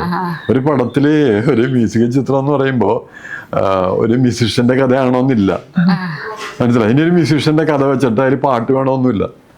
മനസ്സിലായി? മ്യൂസിഷ്യന്റെ കഥ പറയാണ്. അതിന് പാട്ട് വേണമെന്നില്ല. അങ്ങനെയുള്ള സിനിമകൾ ഇപ്പൊ എന്താ പറയാ, ഒരു ഗുസ്തിക്കാരന്റെ കഥ കംപ്ലീറ്റ് ഗുസ്തിക്കാരന്റെ കാര്യമില്ല. അത് എന്താ പ്രത്യേകത. അപ്പൊ പക്ഷെ ഈ പൊളിറ്റിക്കൽ സിനിമയില് പാട്ടുകളൊക്കെ ഉണ്ട് കേട്ടോ. ഈ പറഞ്ഞില്ലേ മുഴുനീള സംഗീതത്തിന്റെ ശങ്കരാഭരണ പണ്ട് സിനിമ വന്നിട്ടുണ്ട്. അതൊക്കെ എനിക്ക് വളരെയധികം ഇഷ്ടപ്പെട്ടൊരു പടമാണ്. അപ്പൊ അതുകൊണ്ടിട്ട് തന്നെ അത് മാത്രമല്ല, എനിക്കിപ്പോ തിരിച്ചറിയാൻ കഴിഞ്ഞൊരു കാര്യം എന്താണെന്ന് വെച്ചാല് ഓരോ മനുഷ്യരും ഇവിടെ വന്നിരിക്കുന്ന ഒരു കാര്യം ചെയ്തിട്ട് പോകാൻ വേണ്ടിട്ടാ. തീർച്ചയായിട്ടും അപ്പം അത് ചെയ്യാൻ എന്നുള്ളതാണ്. അപ്പം എന്നെ സംബന്ധിച്ചോളം ഞാനത് മനസ്സിലാക്കിയത് പ്രത്യേകിച്ച് ഈ ഞാൻ പറഞ്ഞല്ലോ ഒരു സ്പിരിച്വൽ ലെവലൊക്കെ ഞാൻ പോവുകയുണ്ടായി. ഇങ്ങനെ തെറാപ്പിയൊക്കെ ആയിട്ട് പോയപ്പോൾ ആയിരക്കണക്കിന് ആളുകളിലേക്ക് ഇങ്ങനെ ഇറങ്ങി ക്ലാസ്സുകളും സംഭവം ചെയ്തു വന്നപ്പോൾ ഒരു കാര്യം മനസ്സിലായത്, എനിക്ക് മനസ്സിലാക്കാൻ കഴിഞ്ഞത് കുറേ ആളുകൾ ഈ കലയിലേക്ക് അടുപ്പിക്കാൻ വേണ്ടി, ഇപ്പോൾ സിനിമയുടെ ഒരു ഗുണം എന്താണെന്ന് വെച്ചാൽ കലയിലേക്ക് വരികയും ഒപ്പം തന്നെ അവർ ജീവിക്കാനും പറ്റും എന്നുള്ളതാണ് എൻ്റെ ഒരു വേറൊരു ഗുണം. മറ്റുള്ള മേഖല അതില്ല. അതുകൊണ്ടാണ് പണ്ടുള്ള ആൾക്കാർ പറയും അവൻ പാട്ടും പാടി അടയ്ക്കണമെന്ന് പറയും. കേട്ടെന്താ? അതായത് ഉഴപ്പി അടയ്ക്കണമെന്നുള്ളതിൽ പറയാറുണ്ട്. ഇപ്പൊ സംഭവം മാറി, അവൻ പാട്ടും പാടി അടക്കേ സംഭവം മാറി അല്ലേ? അങ്ങനെ വരാനുള്ള കാരണം എന്താണ്? അവൻ സിനിമയിലും അതൊക്കെ പാടുമ്പോഴാണ് വ്യത്യാസം.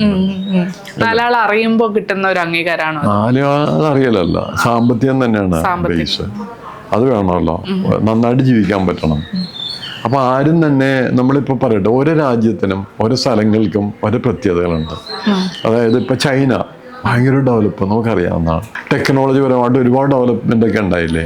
അതുപോലെ തന്നെ എനിക്ക് തോന്നുന്നത് എന്താ വെച്ചാൽ കേരളം എന്ന് പറയുന്നത് കലയുടെ കാര്യത്തിൽ എല്ലാ തരത്തിലുള്ള കഴിവുകളുള്ള ഒരു സംസ്ഥാനമാണത്. എനിക്ക് മനസ്സിലാക്കാൻ കഴിഞ്ഞത് എന്താ വെച്ചാൽ ഒരുപാട് കഴിവുള്ള ആളുകളുണ്ട്. അതിന് തെളിവാണ് യൂട്യൂബുകൾ, യൂട്യൂബ് ചാനലുകൾ. എല്ലാ പിള്ളേരും യൂട്യൂബ് ഉണ്ട്. ഇപ്പൊ എൻ്റെ മോളുടെ കുട്ടിക്ക് പോലെ ഇപ്പൊ ചാനലുണ്ട്, ഒരുപാട് സബ്സ്ക്രൈബേഴ്സും ഉണ്ട്. അപ്പോൾ അത് കാരണം എന്താണെന്ന് വെച്ചാൽ അവർക്ക് കഴിവുകൾ ഇങ്ങനെ ഉണ്ട് അല്ലേ? അത് ഈ യൂട്യൂബിൽ നിന്ന് കിട്ടുന്ന ചെറിയ വരുമാനത്തിൽ ഒതുങ്ങേണ്ടവരല്ല അവര് സിനിമയിലേക്ക് കൊണ്ടുവരണം. അപ്പൊ അവർക്ക് ഒരു നിർദ്ദേശങ്ങൾ മാത്രം കൊടുത്താൽ മതി. കറക്റ്റായിട്ട് എങ്ങനെയാണ് ആ റൂട്ട് കറക്റ്റായിട്ട് കൊണ്ടുപോയാൽ മാത്രം മതി. അതിനോടൊപ്പം തന്നെ എനിക്ക് നിർബന്ധമുള്ള കാര്യം എന്ന് പറയുന്നത് അവരെ വ്യക്തിത്വ വികസനം വഴി ഉണ്ടാവണമെന്ന് ആഗ്രഹിക്കുന്നുണ്ട്. അതായത് നമ്മളെന്തോ ഭാഗ്യം വേണ്ടി വല്ല കുഴപ്പമില്ലാണ്ട് കുടിയാ വലിയൊന്നും ഇല്ലാണ്ടൊക്കെ രക്ഷപ്പെട്ടെന്ന് പറഞ്ഞാൽ മതി. ഇന്നത്തെ കാലത്ത് അങ്ങനെയല്ല, ചതിക്കുഴികൾ ഒരുപാടുണ്ട്. അപ്പൊ അതുകൊണ്ടിട്ട് നമ്മളതൊരു സിസ്റ്റമാറ്റിക് ആയിട്ട് നമ്മുടെ അടുത്തേക്ക് വരുന്ന പിള്ളേരെ വളരെ ശ്രദ്ധിച്ച്, നമ്മൾ ചീത്തയായപ്പോലും അവരെ ചീത്തയാക്കരുത്, വളരെ ശ്രദ്ധിച്ച് ഒരു അധ്യാപകനും കുട്ടികളും എങ്ങനെയാണോ അല്ലെങ്കിൽ അപ്പനും മക്കളും എങ്ങനെയാണോ ആ രീതിയിലാണ് ചെയ്യണത്. അപ്പോൾ പിന്നീട് നിങ്ങൾക്ക് നമ്മളിൽ അഭിനയിക്കുന്ന എല്ലാവരുമായിട്ട് നിങ്ങൾക്ക് ഇന്റർവ്യൂ ചെയ്യാവുന്നതാണ്. അവരോട് ചോദിച്ചാൽ അറിയാം അവരനുഭവിച്ച ആ ഒരു അവസ്ഥ. അതായത് ആ ഷൂട്ടിംഗ് സമയത്ത് ഉണ്ടായുള്ള ഒരു ഊഷ്മയുള്ള ഒരു അവസ്ഥ ഉണ്ടല്ലോ, ഒരു ഹാപ്പിനെസ്. അത് പപ്പയും മക്കളും അല്ലെങ്കിൽ സ്വന്തം കുടുംബം പോലെയൊക്കെയാണ് ഞങ്ങള്. അങ്ങനെയൊക്കെ കാണാൻ പറ്റുമെന്ന് പറയുന്നത് തന്നെ വലിയ, അങ്ങനെയൊക്കെ തുറന്നു കൊടുക്കുക, അവസരങ്ങൾ തുറന്നു കൊടുക്കുക എന്ന് പറയുന്നത് തന്നെ വലിയൊരു കാര്യമാണ്. അല്ല, അത് വലിയ കാര്യമല്ല, അത് ചെയ്യേണ്ട കാര്യമാണ് എല്ലാവരും. സത്യത്തിൽ നമ്മൾ കുറെ അബദ്ധങ്ങൾ പറ്റിയിട്ടുണ്ട്.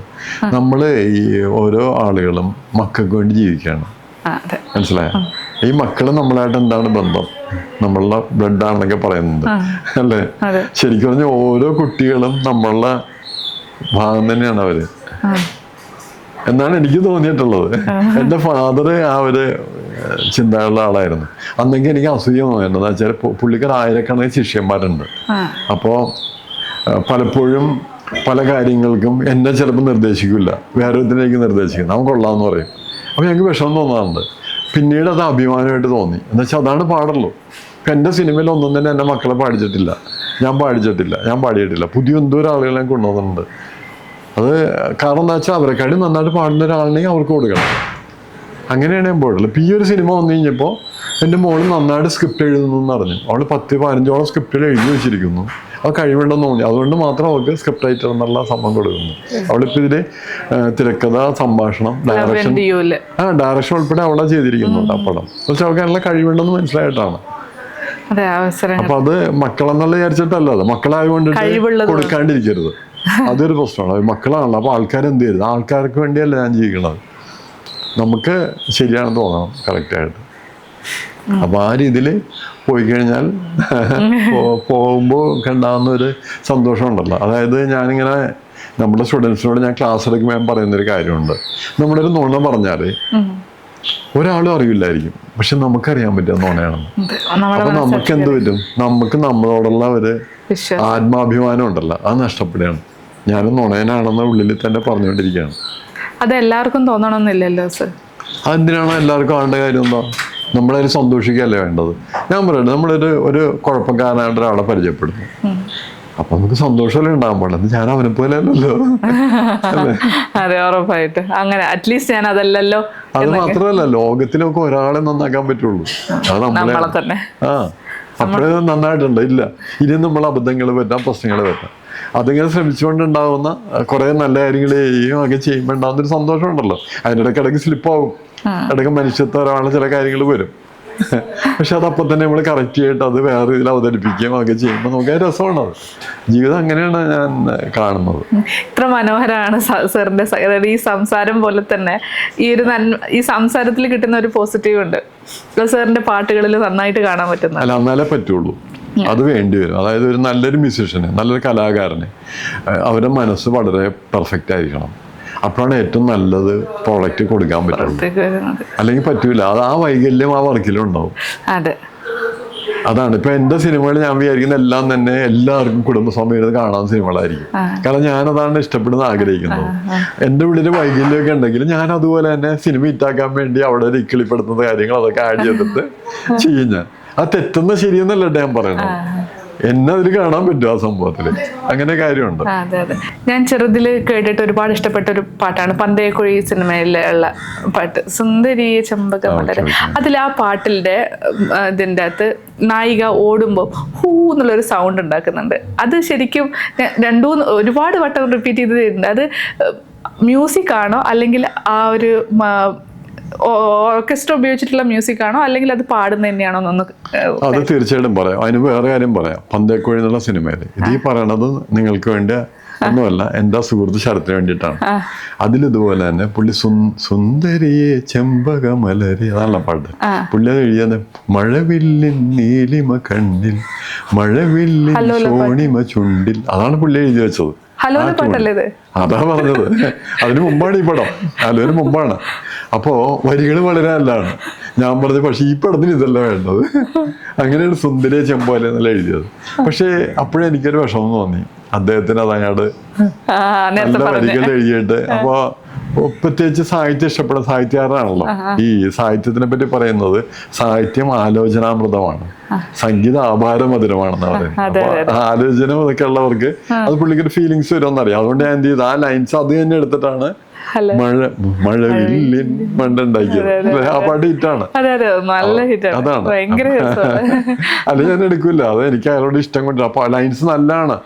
ഞാൻ ആ പടത്തിന് വേറെ പടത്തിന് വേണ്ടി അത് ഉപയോഗിച്ചു.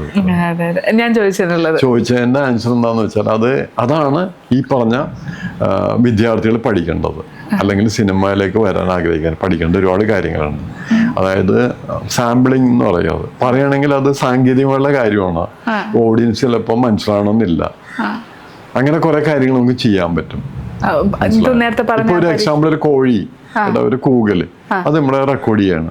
റെക്കോർഡ് ചെയ്തിട്ട് എനിക്കത് കീബോർഡിൽ വായിക്കാൻ പറ്റും പല പിച്ചിലായിട്ട്. വേണ്ടി ഇങ്ങനെ പല ഇതിലിങ്ങനെ വായിച്ചിട്ട് എനിക്ക് ചെയ്യാൻ പറ്റുമോ? മനസ്സിലായോ? അതാണ്. അപ്പൊ അതുപോലെ തന്നെ നമുക്ക് പുതിയ പുതിയ ടോണുകൾ ഉണ്ടാക്കുക എന്ന് പറയുന്നത് പ്രധാനപ്പെട്ടാണ്. ചെറിയൊരു സാധനമാണ് ഓടിയിട്ട് അതാ ഞാൻ പറഞ്ഞത്. അത് അങ്ങനെ ഞങ്ങൾ പുതിയ പുതിയ ടോണുകൾ ക്രിയേറ്റ് ഉണ്ടാക്കുന്നതാണ്. ഇപ്പൊ എക്സാമ്പിൾ, ഇപ്പൊ കറിയൊക്കെ ഉണ്ടാക്കുന്ന പോലെ 2 കറിയും കൂടി മിക്സ് ചെയ്യുമ്പോൾ വേറെ കറി ആയില്ലേ അല്ലേ? സാമ്പാർ എന്ന് പറഞ്ഞാൽ എന്താണ്, കുറെ സാധനങ്ങളെ മിക്സ് ചെയ്യുമ്പോൾ സാമ്പാറായി. അത് തന്നെ അവിയല ഇങ്ങനെ ആയില്ലേ, എല്ലാം മാറും. എന്ന് പറഞ്ഞ പോലെ തന്നെ മിക്സി ഉണ്ടാക്കുന്ന അങ്ങനെ സാങ്കേതികമാണെന്ന് പറയുന്നുണ്ടെങ്കിൽ കോഴ്സിനൊന്ന് പഠിക്കേണ്ട കാര്യമാണ്. അതാണ് ഇപ്പൊ പറഞ്ഞ പോലെ മമ്മൂട്ടി സാറിന്റെ ഒരുപാട് സിനിമകളല്ലേ ചെയ്തിട്ടുണ്ട്. അതെങ്ങനെയാ സംഭവിച്ചത്? അത് എൻ്റെ അടുത്ത് പലരും ചോദിച്ചിട്ടുണ്ട്. സാറെല്ലാ സിനിമകളും കഥയൊക്കെ ആയിട്ട് സെലക്ട് ചെയ്തിട്ട് അങ്ങനെയുള്ള, അല്ലെങ്കിൽ എല്ലാ പടം വിജയിക്കുമല്ലോ, അവരാണ് തീരുമാനിക്കാണ്. അപ്പൊ ഞാൻ പറഞ്ഞു എനിക്ക് വേണ്ടി സെലക്ട് ചെയ്യേണ്ടത് പുള്ളിക്കാരനാ, പടച്ചവനാണ്. അങ്ങനെ സംഭവിച്ചാടാ? അങ്ങനെ തന്നെയാണ്. അതായത് ഞാൻ ഒരാളെ ഞാൻ തിരിച്ചു വിട്ടിട്ടില്ല എൻ്റെ അടുത്തേക്ക് വരുന്നവരെ. പുതിയ ആൾക്ക് വേണ്ടി ആണെങ്കിൽ ഞാൻ ചെയ്യും. പക്ഷെ പുതിയ ആൾക്കാർക്ക് പേടിയായിരിക്കും വരാനായിട്ട്. എന്നാൽ പുള്ളി എപ്പോഴും മമ്മൂട്ടിയുടെ, മോഹൻലാലിലെ, സുരേഷ് ഗോപിയുടെ അവരെയൊക്കെ ചെയ്യണ സമയത്ത് ഇനി ചെന്ന് കഴിഞ്ഞാൽ ചിലപ്പോ എങ്ങനെ പുള്ളി ചെയ്യുമോ എന്നുള്ള പേടിയൊക്കെ ഉണ്ടാവില്ല. വന്ന അങ്ങനെ ആളുകളാണ് വന്നിട്ടിരുന്നത്. അതാണ് സത്യം. അല്ലാണ്ട് ഞാനായിട്ട് കൂടുതൽ സിനിമ ഇപ്പൊ മായാവി, പോത്തൻ ബാബ, രാജമാണിക്യം, അല്ല മോഹൻലാലും സിനിമ ഏതാണ്ടല്ലോ ഇപ്പൊ നിങ്ങൾ ഹലോ ഉണ്ടെന്നുള്ളതല്ല, കമ്പാരിറ്റീവ്ലി കൂടുതൽ മമ്മൂട്ടി സിനിമകളാണ് കാണുന്നത് എന്നുള്ളത് കൊണ്ടാണ്. ചെയ്തതിൽ ഏറ്റവും പ്രിയപ്പെട്ട പാട്ട് ഏത്? അല്ലെങ്കിൽ ഇപ്പൊ പറഞ്ഞു ഞാൻ ചെയ്ത പാട്ടുകൾ ഞാൻ റിപ്പീറ്റ് ചെയ്ത് പിന്നീട് കേൾക്കാറില്ല, എന്നാലും എൻ്റെ പേഴ്സണൽ ഫേവറേറ്റ് എന്ന് പറയുന്ന ഒരു പാട്ട് സാറിനുണ്ടാവൂലേ? അങ്ങനെ പറയുകയാണെങ്കിൽ ഞാൻ ഏറ്റവും ആദ്യം ചെയ്ത പാട്ടാണ് ഹുസൈന എന്നുള്ള പാട്ട്. വേറെ ഒന്നുകൊണ്ടല്ല, അതില് അതിന്റെ ഞാൻ പറയുന്ന അതിന്റെ ഒരു വീടുണ്ടാക്കുന്ന പോലെ, ഒരു വീടുണ്ടാക്കുമ്പോൾ പലരുടെയും വീടുണ്ടാവുമെങ്കിലും ഡിഫറെന്റ് ആണ് ഒരു ടൈപ്പ് ഫോർമാറ്റില്. ഹുസൈന എന്നുള്ള പാട്ട് ഡിഫറെന്റ് ആണ്. ഞാനും വരട്ടെ എന്നുള്ള സിമ്പിൾ ടൂണാണ്, പക്ഷെ അതില് വേറെ ഇയാളുടെ കളറാക്കി കൊടുത്തിട്ട് അത് പറയുകയാണെങ്കിൽ ഭയങ്കര രസമാണ്. സാങ്കേതികമാണ്, കുറച്ച് ഓഡിയൻസിന് കേൾക്കുന്നവർക്ക് മനസ്സിലാവുമെന്ന് അറിയില്ല. അതായത് ഇത് മിക്സ് ചെയ്യാനായിട്ട് ചെന്നൈയിലാണ്. അന്ന് ഞങ്ങൾക്ക് ഇവിടെ ഓഡിയോ സ്റ്റുഡിയോ ഒന്നും ഉണ്ടായിരുന്നില്ല. ഇപ്പം ഞങ്ങൾക്ക് സ്വന്തമായിട്ട് സ്റ്റുഡിയോകളൊക്കെ ഉണ്ട്. അപ്പോൾ അവിടെ ചെന്ന് കഴിഞ്ഞപ്പോൾ അദ്ദേഹം സ്ഥിരമായിട്ട് ചെയ്യണ പോലെ പുള്ളി പറഞ്ഞ മിക്സ് ചെയ്യണതിന് മുമ്പ് നമ്മൾ ആദ്യം ഒന്ന് കേൾക്കാൻ പറഞ്ഞു ചെയ്തേക്കണം. പുള്ളി പാട്ട് കേട്ടില്ല. പുള്ളി പറഞ്ഞ് ഞാൻ അങ്ങനെയല്ല ചെയ്യുന്നത്, അത് എൻ്റെ ആദ്യത്തെ പടമാണല്ലോ, ആദ്യത്തെ പാട്ട് കൂടിയാണ്. ഞാൻ ചെയ്യുന്നത് എങ്ങനെയാണെന്ന് വെച്ചാൽ എല്ലാം ബാലൻസ് ചെയ്യുമ്പോൾ ആദ്യം ബേസ് ഗിറ്റാർ, അങ്ങനെ ഓരോരോ ട്രാക്ക് ചെയ്ത് ഏറ്റവും അവസാനം പാട്ട് കേൾക്കുള്ളൂ എന്ന് പറഞ്ഞു. അപ്പോൾ കുഴപ്പമൊന്നും എനിക്കറിയാം, എങ്കിലും പുള്ളിനെ എങ്ങനെ എതിർക്കണം, ഞാൻ ആദ്യമായിട്ട് തന്നെയാണ് എല്ലാം ആയിക്കോട്ടെ എന്ന് പറഞ്ഞു. ഒരു ദിവസം കഴിഞ്ഞു, 2 ദിവസം കഴിഞ്ഞു, 3-ാമത്തെ ദിവസമായി കഴിയുമ്പോഴാണ് പുള്ളി ഞങ്ങളെ വിളിച്ച് ഡയറക്ടറെ വിളിച്ച് കേൾപ്പിച്ച് കഴിഞ്ഞപ്പോൾ വേറെ പാട്ട്. കാരണം എന്താന്ന് വെച്ചാല് പുള്ളിയുടെ ജീവിതത്തിൽ ഇങ്ങനത്തെ ഒരു പാട്ട് കേട്ടിട്ടില്ല. പുള്ളിയുടെ ഇമാജിനേഷൻസ് ഒക്കെ തെറ്റിച്ച് കളഞ്ഞു, മനസ്സിലായ? അപ്പൊ അതുകൊണ്ടിട്ട് ഇയാള് വിചാരിക്കണേ ഓസൈനായ സാധനമൊക്കെ അത് താഴെയല്ല എന്നിട്ട് അതിന് ഓളിയും കുറച്ച് വെച്ചു, മറ്റേത് കയറ്റി വെച്ചു, ഇങ്ങനെയൊക്കെ വെച്ചാൽ മൊത്തം പാട്ട് മാറിപ്പോയി. അപ്പൊ ഡയറക്റ്റാണ് വഴക്കിട്ട് പോയി. ഇയാൾ 3 ദിവസം ഇതിനും വേണ്ടി വരുന്നത് വേറെ പുള്ളി വന്നിട്ട്. അപ്പൊ അയാൾക്ക് അതുകൊണ്ട് ഗുണമുണ്ടായി. ആ ഒറ്റ പാട്ട് കഴിഞ്ഞപ്പോൾ തന്നെ അതിൻ്റെ സൗണ്ട് ഇങ്ങനെ ഉണ്ടല്ലോ, എൻ്റെ ഏറ്റവും നല്ല സുഹൃത്തായി മാറി. അയാൾ പിന്നെ എന്നെ കെട്ടിപ്പിടിച്ചിട്ട് പറഞ്ഞ് നിങ്ങളെ സമ്മതിക്കണം, എൻ്റെ ജീവിതത്തിൽ ഇങ്ങനെ സംഭവം ഉണ്ടായിട്ടില്ല, ഇത്ര ഇരിക്കാന്ന് ഒരുമിച്ച്. അപ്പൊ നമ്മൾ ആദ്യം തന്നെ നോക്കാം, ആദ്യം ചെയ്ത സാധനമില്ലേ പാട്ട്, അത് കേൾക്കാന്ന് പറഞ്ഞു. സ്റ്റീരിയോ പാട്ട് കേട്ടില്ല പുള്ളി, അതുപോലെ അത് കേട്ടപ്പോഴാണ് പുള്ളിക്ക് മനസ്സിലായത് സംഭവം ഇതൊരു വേറിട്ട സംഭവം എന്നുള്ള. പിന്നീട് ഒരുപാട് പാട്ടുകൾ പുള്ളി ചെയ്തിട്ടുണ്ട്. ഹലോ ഹലോ അവൾ വിളിച്ചു, അതൊക്കെ അദ്ദേഹം ചെയ്തതാണ്. അപ്പോൾ അദ്ദേഹത്തിന് മനസ്സിൽ എന്നോടുള്ള ഒരു റെസ്പെക്റ്റും എല്ലാം ഭയങ്കര 10 മടങ്ങായി. എന്താണെന്ന് വെച്ചാൽ ഞാൻ വളരെ സിമ്പിളായിട്ടൊക്കെ ഇടപെടുകയും എല്ലാം ചെയ്യുമ്പോഴേ ചില ആളുകൾ വിചാരിക്കും നമ്മള് അത്രയൊക്കെയുള്ള അങ്ങനെ വിചാരിക്കേ. ഞാൻ എൻ്റെ ഒരു മനസ്സിലുള്ള ചിന്ത എങ്ങനെയാണെന്ന് വെച്ചാൽ നമ്മൾ ഉയരും തോറും നമ്മൾ എളിമ കൂടിക്കൂടിയേ വരുള്ളൂ. അതാണ് സത്യം. നമ്മളൊന്നും ഇല്ലാണ്ടാകുമ്പോഴാണ് നമ്മൾ ഇങ്ങനെ ജാടയൊക്കെ ഇടേണ്ട വരുന്നത്. അല്ലെങ്കിൽ അതിൻ്റെ ആവശ്യമില്ല. ഇപ്പം ഈ കാളിദാസൻ്റെ കവിതയിൽ ഇങ്ങനെ പറയുന്നുണ്ട്, ഈ ഫലം ഉണ്ടാവുന്നതനുസരിച്ച് ചില്ലകളൊക്കെ താഴേക്ക് വരും. അതൊരു കറക്റ്റാണ്. എൻ്റെ ജീവിതം കൊണ്ട് ഞാൻ പഠിച്ച കാര്യമാണ്. നമുക്ക് എന്തെങ്കിലുമൊക്കെ അറിവുകൾ വർദ്ധിക്കും തോറും, ഞാൻ അറിവിൽ ഭയങ്കര സംഭവം അല്ലല്ലോ പറയുന്നത്, എങ്കിലും അതനുസരിച്ചിട്ട് നമുക്ക് പിന്നെ നമുക്ക് പേടിയില്ല. ഒരു സ്ഥലത്തും പോയിട്ട് ജാട കാണിക്കേണ്ട കാര്യമില്ല. ഒന്നുമില്ലാത്തവരാണ് എന്തെല്ലാം ഉണ്ടെന്ന് വേണ്ടി വരും. ഞാൻ ഒരിടക്ക് കോട്ടൊക്കെ ഇടേണ്ടി വന്നിട്ടുണ്ട്. എന്താ വെച്ചാല് ഞാൻ എന്തെങ്കിലും കാണുന്നു വരുത്താൻ വേണ്ടി കൂടിയൊക്കെയാണ്. പിന്നെ എന്റെ ഇപ്പൊ തന്നെ കണ്ടില്ലേ, സിമ്പിളാ വീട്ടിലിടുന്ന ഡ്രസ്സായിരുന്നു ഈ ഷർട്ട് ഇടേണ്ടി വന്നെന്താ വെച്ചാല്, കാരണം എന്താന്ന് വെച്ചാല് നമ്മൾ അതിന് വേണ്ടിയിട്ട് അത് ഉണ്ടാക്കിയെടുക്കാനായിട്ട് ശ്രമിക്കുന്നില്ല.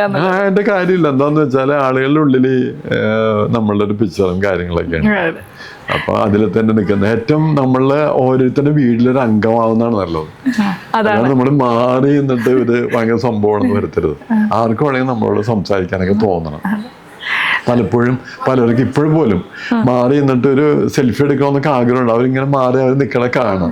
അപ്പൊ എനിക്ക് തോന്നുന്നു ഞാൻ വിളിച്ചിട്ട് വേണേ എടുക്കണമെന്നൊക്കെ ചോദിക്കണം. പക്ഷെ അങ്ങനെ പറയുമ്പോ അവരെങ്ങനെ എടുക്കുമെന്ന് അറിയില്ല. അതുകൊണ്ടല്ലോ. അപ്പൊ പലപ്പോഴും ഇങ്ങനെ വന്നിട്ട് പിന്നെ കുറെ കഴിയുമ്പോൾ പതുക്കി വന്നിട്ട് സാറേ ഒന്നും തോന്നരുത്, എന്താണ് സാറിന് വിഷമോ ബുദ്ധിമുട്ടാവോ പറഞ്ഞോ എന്ന് പറയുമ്പോ ഒരു സെൽഫി എടുത്തോ. അപ്പൊ ഓക്കെ എന്ന് പറഞ്ഞാൽ പിന്നെ ഒപ്പത്തിന്റെ ഫാമിലിയൊക്കെ ഉണ്ട്. അവിടെ നിന്നൊക്കെ കുറെ പേര് മക്കളും അവരൊക്കെ ആയിട്ട് ഓടി വന്നിരുന്ന് സെൽഫി എടുത്തുണ്ടാവും. അപ്പൊ അതൊക്കെ അപ്പൊ ഞാൻ വിചാരിക്കും എന്തിനാണ് അവരെ അങ്ങനെ ആ ഒരു സംഭവം ഇല്ലാണ്ടിരിക്കുന്നതാണ് സുഖം. അത് വേണ്ട. അവർക്ക് എന്തെന്ന് നമ്മൾ പറയാൻ പറ്റണം. അതിന് വേറെ കുഴപ്പമണി ഉണ്ടെന്ന്. അതായത് ഈ കണ്ടിട്ടുണ്ടോ വലിയ വലിയ മുതലാളിമാരെ അവര് സ്വന്തമായിട്ട് വണ്ടി ഡ്രൈവ് ചെയ്യില്ല. കാരണം എന്താണെന്നറിയാമോ? എന്തായാലും മറ്റുള്ളവർക്ക് തൊഴിൽ കൊടുക്കുന്നതാണോ? അതൊന്നുമല്ല, അവർക്ക് പേടിയായിട്ടാ. വണ്ടി ഓടിക്കാനുള്ള പേടിയല്ല അത്. റോഡിലേക്ക് ഇറങ്ങി ഇയാളുടെ ഡ്രൈവർ മാത്രമാണ്. അപ്പൊ എതിരെ വന്നവൻ ഇയാളുടെ എന്തിനു കണ്ട് തെറി പറയാൻ ചിലപ്പോ. അപ്പൊ എന്ത് പറ്റുമെന്ന് വെച്ചാൽ ഇവന്റെ ഈഗോയെ കാണുന്നു, മനസ്സിലായ? ഓ, ഞാൻ അതിനകത്ത് നന്മ കണ്ടു. അവന്റെ ഈഗോ ഇതാവില്ലേ എന്ന് വെച്ചാൽ അവിടെ ഇരിക്കുന്ന സ്റ്റാഫൊക്കെ ഇരിക്കുള്ളൂ. അപ്പൊ സ്റ്റാഫിനൊക്കെ ഉള്ളിൽ ചിരി വരും, മനസ്സിലായ? ആർക്കറിയാം ഇവന് വലിയ മോലാളിയാണെന്നൊന്നും അറിയില്ലല്ലോ. എന്താടാ മര്യാദക്ക് വഴിയൊക്കെ അത് തെരിയൊക്കെ പറഞ്ഞു കഴിഞ്ഞാല് കേക്കണ്ടേ? അപ്പൊ അതുകൊണ്ട് ഡ്രൈവർ നോക്കും, ഫാമിലിയായിട്ട് പോകുമ്പോ മാത്രം. അതിലിപ്പോ ഒരു കോമഡി ഉണ്ട്. ഞാൻ ആരാണെന്ന് പറയല്ല, ഫേമസ് ആയിട്ടുള്ള ഡയറക്ടറും ഭാര്യയും കൂടി വണ്ടിക്ക് പോയിക്കൊണ്ടിരിക്കുകയാണ്. അപ്പൊ ഫ്രണ്ടില് ഒരാള് വണ്ടിയുടെ ഫ്രണ്ടിൽ നിന്നാണ് ഇങ്ങനെ ബൈക്കിൽ ഇങ്ങനെ സർക്കസ് കാണിച്ചിരിക്കുകയാണ്. അപ്പൊ ഇവന് ദേഷ്യം കയറിയിട്ട് പുള്ളിക്കാരൻ തെറി പറഞ്ഞിരിക്കുകയാണ്. ഇവൻ ആരുടെ മറ്റെന്നൊക്കെ പറയുന്നത്. കുറെ കഴിഞ്ഞപ്പോ അവൻ്റെ അടുത്തെത്തി കഴിഞ്ഞപ്പോ വൈഫ് ഗ്ലാസ് തുറന്നു. അതന്നെ ഡയറക്ടർ നീ ഗ്ലാസ് അടച്ച് ഗ്ലാസ് അടക്ക്, നീ അവനെ തെറി മേടിക്കാം. പിന്നെ നിങ്ങൾ എന്നെ കേൾപ്പിക്കാനാണ് തെറി പറയുന്നത്. ഈ ഗ്ലാസ് അടച്ചിട്ട് പുറത്തുള്ള ആളെ തെറി പറയുന്നത് കേൾക്കുന്ന മുഴുവനും ഭാര്യയാണ്. അതെന്താ കാര്യം എന്ന് വെച്ചാല് അത് ആരും കുറ്റം പറയാൻ പോയി, അതായത് നേരിട്ട് തുറന്നു പറയാൻ പറ്റൂല, പറഞ്ഞ വില പോവും. ഡയറക്റ്റാണ് ഇരിക്കുന്നത്, മറ്റവനതൊന്നും ഉണ്ടോന്നുമില്ല. അവൻ നിർത്തിയിട്ട് ചിലപ്പോ എന്താണ് പറയണെന്ന് പറയാൻ പറ്റില്ല, പ്രശ്നമായി പോകും. അപ്പൊ എപ്പോഴും നമ്മള് വലുതാകും തോറും എല്ലാവർക്കും പേടിയാണ് മറ്റുള്ളത്. എവിടെ നിന്നാണ് അവർക്ക് എല്ലാരും അറിയായിരിക്കും, പക്ഷെ അതിൽ ഒരാൾ അറിയാത്ത ഒരാൾ വന്നിട്ട് എന്തെങ്കിലുമൊക്കെ പറഞ്ഞു കഴിഞ്ഞാൽ ആളുകൾ ഇവര് നാണക്കേടാവില്ല, വില പോവുമല്ലോ എന്നൊക്കെ ചിന്തിക്കാണ്. പക്ഷേ അതൊക്കെ ഇടയ്ക്ക് പിണക്ക് തെരിയ കിട്ടണമെന്ന് ഇടയ്ക്ക് എല്ലാം അനുഭവിക്കണം നമ്മള്. അത് വേറെ രസമായിട്ട് എടുക്കണം. ഇവിടെ തന്നെ ഞാൻ വിചാരിക്കണ്ട ഒരാളങ്ങനെ പറയണമെന്ന് നമ്മൾ ചിരിച്ചോണ്ട് നിൽക്ക. ചിരിച്ചോണ്ട് നിൽക്കുമ്പോ അവന് തന്നെ വട്ടാണെന്ന് അവന് വിചാരിക്കും. കുറെ കഴിയുമ്പോ അവനും ചിരിക്കാൻ തുടങ്ങും. അവസാനം സോറി എന്ന് പറഞ്ഞു പോകും. അത്രേ ഉള്ളു കാര്യം. ഞാൻ ഇനി കുറച്ച് ഫോട്ടോ കാണിക്കാം. അതിനു മുമ്പ് ഒരു ഈ കാനേന ചായയിൽ ആടുമേക്കാൻ ഞാനും വരട്ടെയോ നിന്റെ കൂടെയാണ്. അത് നേരെ തിരിച്ചിട്ടുള്ള ആ ഒരു ചിന്ത എങ്ങനെയാ വന്നത്? ഞാനും വരട്ടെ ഞാനല്ല, അത് എഴുതിയതാണ് ഗിരീഷ് പുത്തഞ്ചേരിയാണ്. അദ്ദേഹത്തോട് ചോദിക്കാനും പറ്റൂല. അല്ല, മ്യൂസിക് വേണല്ലോ. അല്ല അങ്ങനെയല്ല, ആദ്യം മ്യൂസിക്കാണ് ചെയ്യുന്നത്. അത് മ്യൂസിക് ചെയ്തിട്ടാണ് ആ ഒരു ബീറ്റ് മാറിയത്.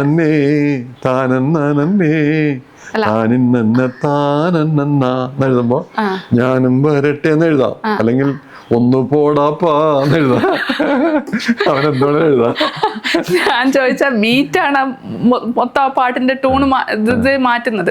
എഴുത്തിനേക്കാളും പണ്ടൊരു ശോകമായിട്ട് കേട്ടോണ്ടിരുന്ന പാട്ടിനെ നേരെ തല തിരിച്ചു വെക്കുവാണല്ലോ അവിടെ ചെയ്തിരിക്കുന്നത്. അതാ ഞാൻ ഉദ്ദേശിച്ചത്. അതെനിക്കൊന്നും പറയാനില്ല. അദ്ദേഹം എഴുതിയപ്പോ ഞാൻ കേട്ടത് രസമായിട്ട് തോന്നി. അതിന്റെ ഡയറക്ടർ റാഫിയായിരുന്നു, അദ്ദേഹത്തിന് രസമായിട്ട് തോന്നി. അങ്ങനെ പടത്തില് വരുന്നു.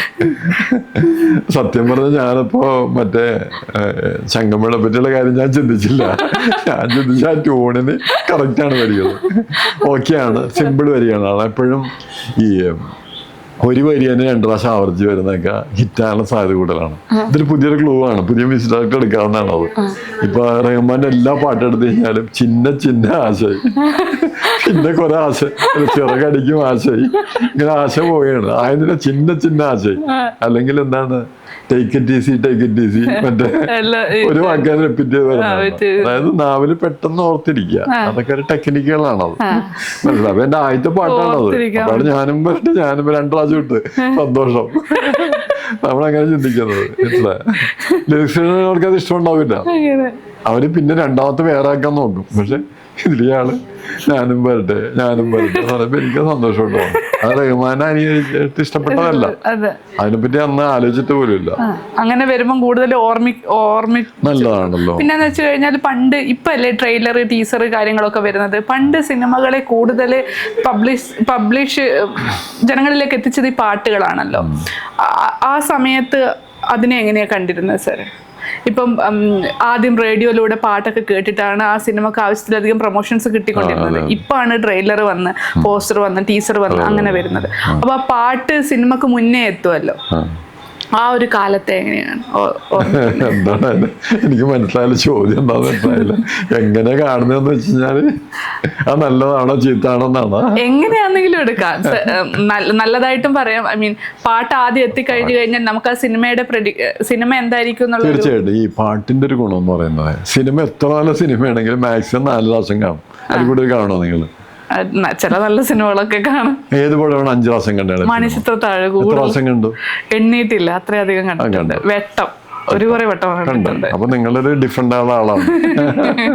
അല്ല, കാണാൻ ഇഷ്ടമുള്ള സിനിമകൾ, ചില നല്ല സിനിമകൾ ഒറ്റത്തവണ കണ്ടിട്ടുള്ളൂ. ഇപ്പൊ മുന്നറിയിപ്പ് പോലെയുള്ള സിനിമകളൊക്കെ ഏറ്റവും നല്ല അതൊരു മുന്നറിയിപ്പായിരുന്നു. അതായത് അതിന്റെ പിന്നീട് കാണാനുള്ള പേടി കൊണ്ട് ഒറ്റത്തവണ കണ്ടിട്ട് നിർത്തും. ഓക്കെ, അപ്പൊ പിന്നെ തിയേറ്ററിൽ പോയി കണ്ടെന്ന് എനിക്ക് വിശ്വസിക്കാൻ തിയേറ്ററിൽ കണ്ടിട്ട് അല്ലാണ്ട് എന്താ കാര്യം ഇരിക്കുന്ന? പ്രൊഡ്യൂസർക്ക് പൈസ കിട്ടണ്ടേ? അങ്ങനെ തിയേറ്ററിൽ പോയിട്ട് 5 പ്രാവശ്യം കണ്ട പടമാണ്. അതില്ല, ഈ മനുഷ്യത്താഴ് ഇറങ്ങുമ്പോ ഞാനില്ല. പക്ഷേ പാട്ട് അങ്ങനെയല്ല. പാട്ട് നമ്മൾ റിപ്പീറ്റ് ചെയ്ത് നമ്മുടെ പ്ലേ ലിസ്റ്റിൽ വെക്കും. അങ്ങനെ കുറെ കാര്യമുണ്ടല്ലോ. അതാണ് ഇപ്പൊ എന്റെ ഒരു പാട്ട് ദാസേടൻ പാടിയൊരു പാട്ടാണ്. അതെന്താണ് ഏറ്റവും കൂടുതൽ കേരളത്തില് ആളുകൾ കേട്ടേണ്ട പാട്ടായിട്ട് പ്രഖ്യാപിച്ചുള്ള ചാനലുകാർ ഇന്റർവ്യൂ ഒക്കെ ഉണ്ടായിരുന്നു. അത്ര മില്യനായത് ആൾക്കാർ കേട്ടു. അപ്പൊ പിന്നെയും കേൾക്കണ്ടേ, അല്ലാണ്ട് പറ്റൂലല്ലോ. കേട്ട് കൂടാണ്ട് സബ്സ്ക്രൈബേഴ്സും കൂടുതലാണ്, എല്ലാമാണ്. വിദേശത്തുള്ള ആൾക്കാർ വരും കേട്ടിട്ടുണ്ട്. അതാണ്. അങ്ങനെയാണ് സിനിമക്ക് പ്രൊമോഷൻ കൊടുക്കുന്നത് എങ്ങനെയാണെന്നുള്ളത്. ഞാൻ കുറച്ച് ഫോട്ടോസ് എടുത്ത് വെച്ചിട്ടുണ്ട്. ഫോട്ടോസിന്റെ ഓർമ്മകൾ. ഈ ഫോട്ടോ ശരത് സാർ, വിധു. അതിനെ കുറിച്ചുള്ള ഈ ഫോട്ടോ കാണുമ്പോൾ ഓർമ്മകൾ എന്താന്ന് പങ്കുവെച്ചാൽ എന്താ പെട്ടെന്ന് മനസ്സിൽ വന്നേന്നോ, അതിന്റെ ബാക്ക് സ്റ്റോറിയോ? ഈ ഫോട്ടോ അല്ല, ഓരോ ഫോട്ടോകളും നമുക്ക് ഭയങ്കര രസമല്ലേ പിന്നീട് കാണുമ്പോ. അതാണ്. പക്ഷെ ഈ ഫോട്ടോനെക്കാട്ടിയും ശരത് സാറുണ്ട് എനിക്ക് ഇൻട്രസ്റ്റിംഗ്. ആൾ ഒരുപാട് ഫോട്ടോ ഉണ്ട്. ഞങ്ങളുടെ ഫാമിലി ആയിട്ട് 2 ഫാമിലിയും കൂടെ ഒരുമിച്ചുള്ള ഫോട്ടോസ് ഉണ്ട്. ശരത്തിന്റെ അതിലേറ്റവും പ്രധാനമായിട്ട് എനിക്കാണ് എൻ്റെ ഒരു നല്ല സുഹൃത്താണ് ശരത് എന്നുള്ള. എന്ന് വെച്ചാൽ ഞങ്ങൾ ഡെയിലി വിളിക്കാറൊന്നുമില്ല. മിക്കാനും വിളിച്ചാൽ ഫോൺ നല്ല സുഹൃത്തുക്കൾ എന്ന് പറയുന്നത്. അതായത് സുഹൃത്തുക്കൾ എന്ന് പറയണത് അത് എന്താ പറയണത്, ഞാൻ പറഞ്ഞു ഇപ്പൊ എൻ്റെ മക്കള് ഒരാളിപ്പോ ബാംഗ്ലൂരാണ്, അവൻ PhD ചെയ്തുകൊണ്ടിരിക്കുകയാണ്. മകള് ഇപ്പൊ ഗോവയിലാണ്. അവരെ വൈഫൊക്കെ എപ്പോഴും എല്ലാ ടൈമിലും വിളിക്കാറുണ്ട്. ഞാൻ വിളിക്കാറൊന്നുമില്ല. പക്ഷെ വിളിച്ചില്ലെന്ന് വെച്ചിട്ട് അതിന്റെ ബന്ധത്തിന് വ്യത്യാസമില്ലല്ലോ. വല്ലപ്പോഴും കാണുമ്പോൾ മാത്രം ഉണ്ടാവുള്ളൂ. അതൊക്കെ ഉള്ളൂ. അതാണ് ഒരു കാര്യം. അപ്പോൾ അത് ഓരോരുത്തരുടെ രീതിയാണ്. ഞാൻ അയാളെ വിളിക്കാറില്ലെങ്കിൽ പോലും അദ്ദേഹത്തിനും അറിയാം, എനിക്കും അറിയാം ഞങ്ങൾ എത്രത്തോളം ക്ലോസ് ആണ്. അതാണ്. ഒരു ഫാമിലി. ഓക്കെ, എൻ്റെ ചേട്ടനും എല്ലാം ഉൾപ്പെടെയുള്ള ഫാമിലി. അതായത് ലാലിനെ പറ്റി കുറച്ചൊക്കെ അറിയാമല്ലോ. പുള്ളിയുടെ രൂപം പോലെയല്ല, പുള്ളി വളരെ സിമ്പിളാണ്. കുറച്ചൊക്കെ അറിയാലോ. ഞാൻ ഈശ്വരൻ എന്താണോ കണ്ടു കഴിഞ്ഞാൽ വിചാരിക്കും പുള്ളിയുടെ അടുത്ത് പലർക്കും സംസാരിക്കാനൊക്കെ പേടിയാണ്. എന്നെ പോലെ അല്ല, എനിക്ക് ഞാനത് സ്കെൽറ്റൻ ആയതുകൊണ്ട് അത്രയും തോന്നില്ല. പുള്ളിയുടെ അടുത്ത് വന്നു കഴിഞ്ഞിട്ട് ഇനി എന്താ ശബ്ദാരടാ അതൊക്കെ ചോദിച്ചാലാണ് പേടിയുണ്ടാവും. മനസ്സിലായ? അതായത് എന്റെ ശബ്ദം മാത്രമേ ഉള്ളൂ ബേസ്, ലാലിന്റെ ബോഡി ഉൾപ്പെടെ ഹൈറ്റും ഇതുണ്ട്. പക്ഷെ പുള്ളി വളരെ സിമ്പിളാണ്. അതാണ്. അപ്പൊ അങ്ങനത്തെ ഒരു ചേട്ടൻ എനിക്ക് കിട്ടിയാല്, അതുപോലെ എൻ്റെ അനിയത്തി, ഞങ്ങളുടെ ഫാമിലി, അതൊക്കെ ഭാഗ്യമാണ്. എല്ലാവരും ഇപ്പോഴും സിനിമ ജേണിയിലെ ചേട്ടന്റെ പിന്തുണ എത്രത്തോളം ഉണ്ടായിരുന്നു? തീർച്ചയായിട്ടും ആദ്യത്തെ പടം ചേട്ടൻ്റെ ഞാൻ ചെയ്തു, ചതിക്കാതെ അന്തോ. ചേട്ടന്റെ സിനിമകൾക്ക് തൊമ്മൻ മക്കൾക്കൊക്കെ ഉള്ള പാട്ടുകളൊക്കെ ഭയങ്കര രസമായിരുന്നല്ലേ? അല്ല, ഞാൻ ആദ്യത്തെ ചതിക്കാത്ത എന്ത് ചെയ്തു കഴിഞ്ഞിട്ട് ഞാൻ കരുതി അത് ഭയങ്കര ഹിറ്റായി പാട്ടൊക്കെ. അപ്പൊ പ്രൊഡ്യൂസർമാരെ ബഹളം ഇരിക്കുന്ന കരുതി. ആരും വന്നില്ല. 1 വർഷം കഴിഞ്ഞിട്ട് പിന്നെ ബ്ലാക്ക് സിനിമ വന്നു. അതിൽ ആരും ഇത് പ്രൊഡ്യൂസ് ചെയ്തത് 2ാമത്തെ പടം. അതില് മറ്റേ അമ്പലക്കര ഹിറ്റാ. ഒരു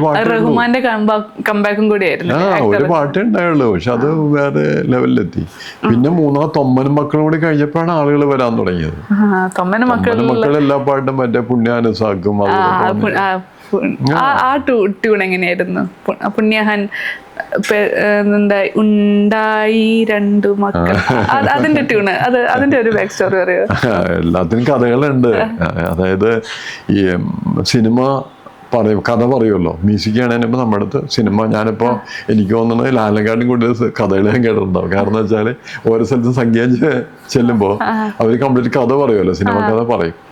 പറയുന്ന സമയത്ത് അവര് പറയാത്ത കുറെ കാര്യങ്ങൾ നമ്മൾ കണ്ടെത്താൻ ശ്രമിക്കാറുണ്ട് ഒരു കഥാപാത്രത്തിനെ പറ്റി. അപ്പൊ അന്ന് ആലോചിച്ച് കഴിഞ്ഞപ്പോ തൊമ്മൻ എന്ന കഥാപാത്രം 2 മക്കളുണ്ട്. ശരിക്കും റിയലുള്ള മക്കളല്ല. അപ്പൊ ഇദ്ദേഹത്തിന് ഒരു ബാക്കില് സ്റ്റോറി ഉണ്ട്, പണ്ടത്തെ കഥ.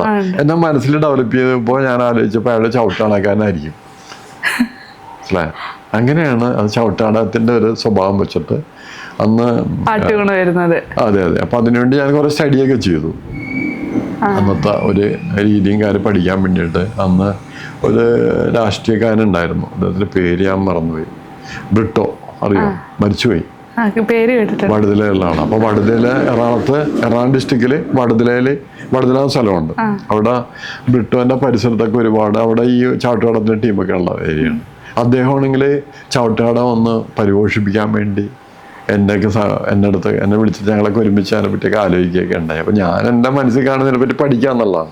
അപ്പോൾ അങ്ങനെ പല ചാട്ടുകടക്കാരായിട്ടും അതിൻ്റെ പാട്ടുകൾ കേൾക്കുകയും അതെല്ലാം ചെയ്തിട്ടുണ്ട്. ഒരുപാട് ഞാൻ സ്റ്റഡി ചെയ്തിരുന്നു. എന്താണെന്ന് വെച്ചാൽ അതൊരു ട്രഡീഷണലുള്ള സാധനമല്ലേ, അപ്പോൾ തീർച്ചയായിട്ടും പഠിക്കേണ്ടി വരും, എന്നാലേ ചെയ്യാൻ പാടുള്ളൂ. പഠിച്ചിട്ട് ആറ്റുകൊണ്ട് കടപിടിക്കുകയല്ല ചെയ്തത്, അവർ മൂഡ് മനസ്സിൽ വെച്ചുകൊണ്ടിട്ട് പുതിയ ചെയ്യും. ഇപ്പോൾ ഒരു ചൈനീസ് പടം പാട്ട് ചെയ്യേണ്ടതെന്ന് കഴിഞ്ഞാൽ ചൈനീസ് പാട്ടുകൾ ഒരുപാട് കേൾക്കും നമ്മൾ, കേട്ടിട്ട് ഒരു പുതിയ സാധനം ചെയ്യാൻ പാടും. പ്രചോദനം. അതെ അതെ, അത് വേണമല്ലോ. ഇത് ഞാൻ കണ്ട ഒരു സോഷ്യൽ മീഡിയ പോസ്റ്റാണ്. ഇതിനെ കുറിച്ച് അതെന്താണത്? ഞാൻ വായിക്കാം. 43-ാം വയസ്സിൽ ഫീൽഡിൽ വന്നു, പ്ലേലിസ്റ്റിലേക്ക് ഒരു പിടി ഗാനങ്ങൾ നൽകി, ദെൻ ഹി ഡിസപ്പിയർഡ്.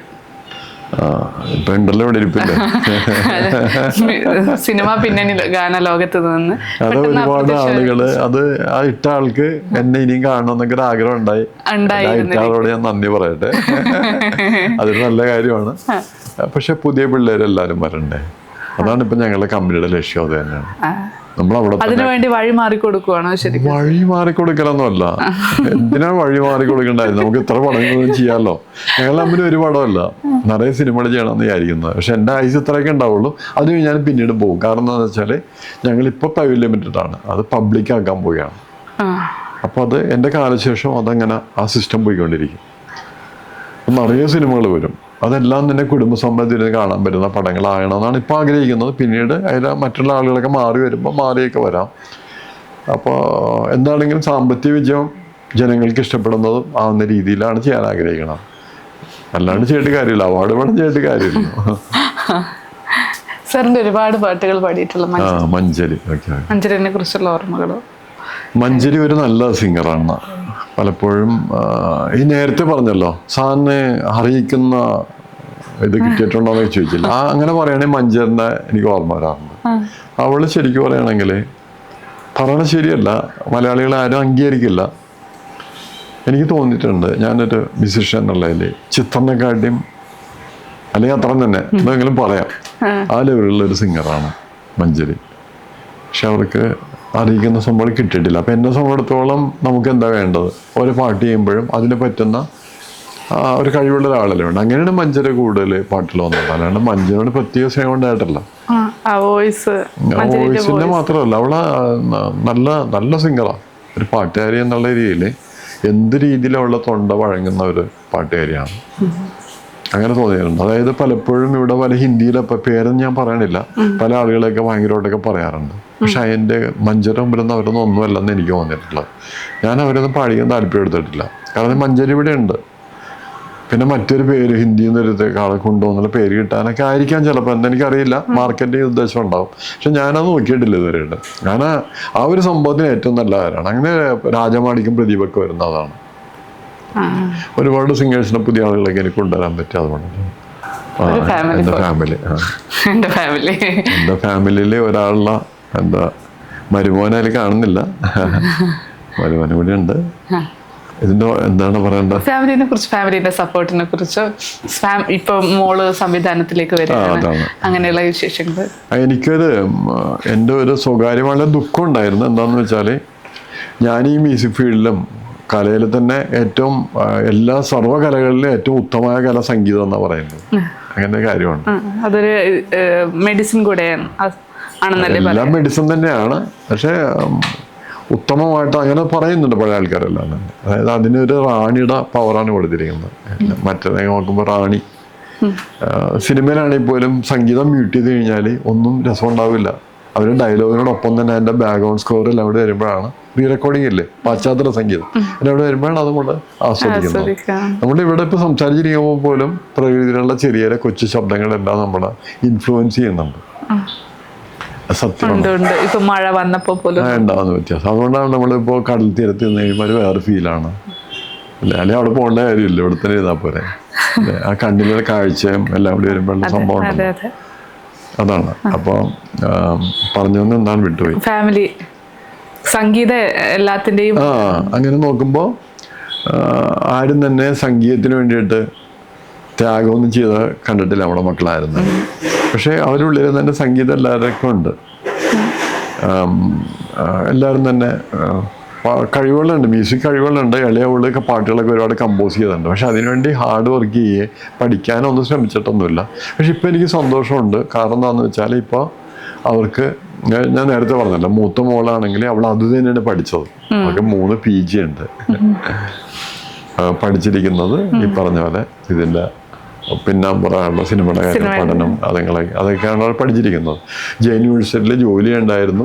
ഞാനിങ്ങനെ ചെയ്യണമെന്ന് പറഞ്ഞപ്പോൾ അവൾ രാജിവെച്ച് വരികയാണ് ചെയ്തത്. ഒരാളും അങ്ങനെ ചെയ്യില്ല. അതായത് ഞാനൊരു പ്രസ്ഥാനം തുടങ്ങുന്നു. അപ്പോൾ അതിൽ ഞാൻ അതിനെ ഡയറക്റ്റായിട്ട് അവളെ ക്ഷണിക്കുന്നത്. അപ്പോൾ അവൾ 2 ബെഞ്ചിൽ കാലുകുത്താൻ പറ്റുള്ളൂ എന്ന് പറഞ്ഞിട്ട് അവൾ രാജിവെച്ചു. അപ്പോൾ എൻ്റെ റിലേറ്റീവ്സ് എല്ലാവരും വഴക്കിട്ടു, അവിടെ ലൈഫ് കളഞ്ഞെന്നൊക്കെ പറഞ്ഞുകൊണ്ട്. എന്താ വെച്ചാൽ നല്ലൊരു ജോലി കളഞ്ഞിട്ട് ആൾ വരുന്നു.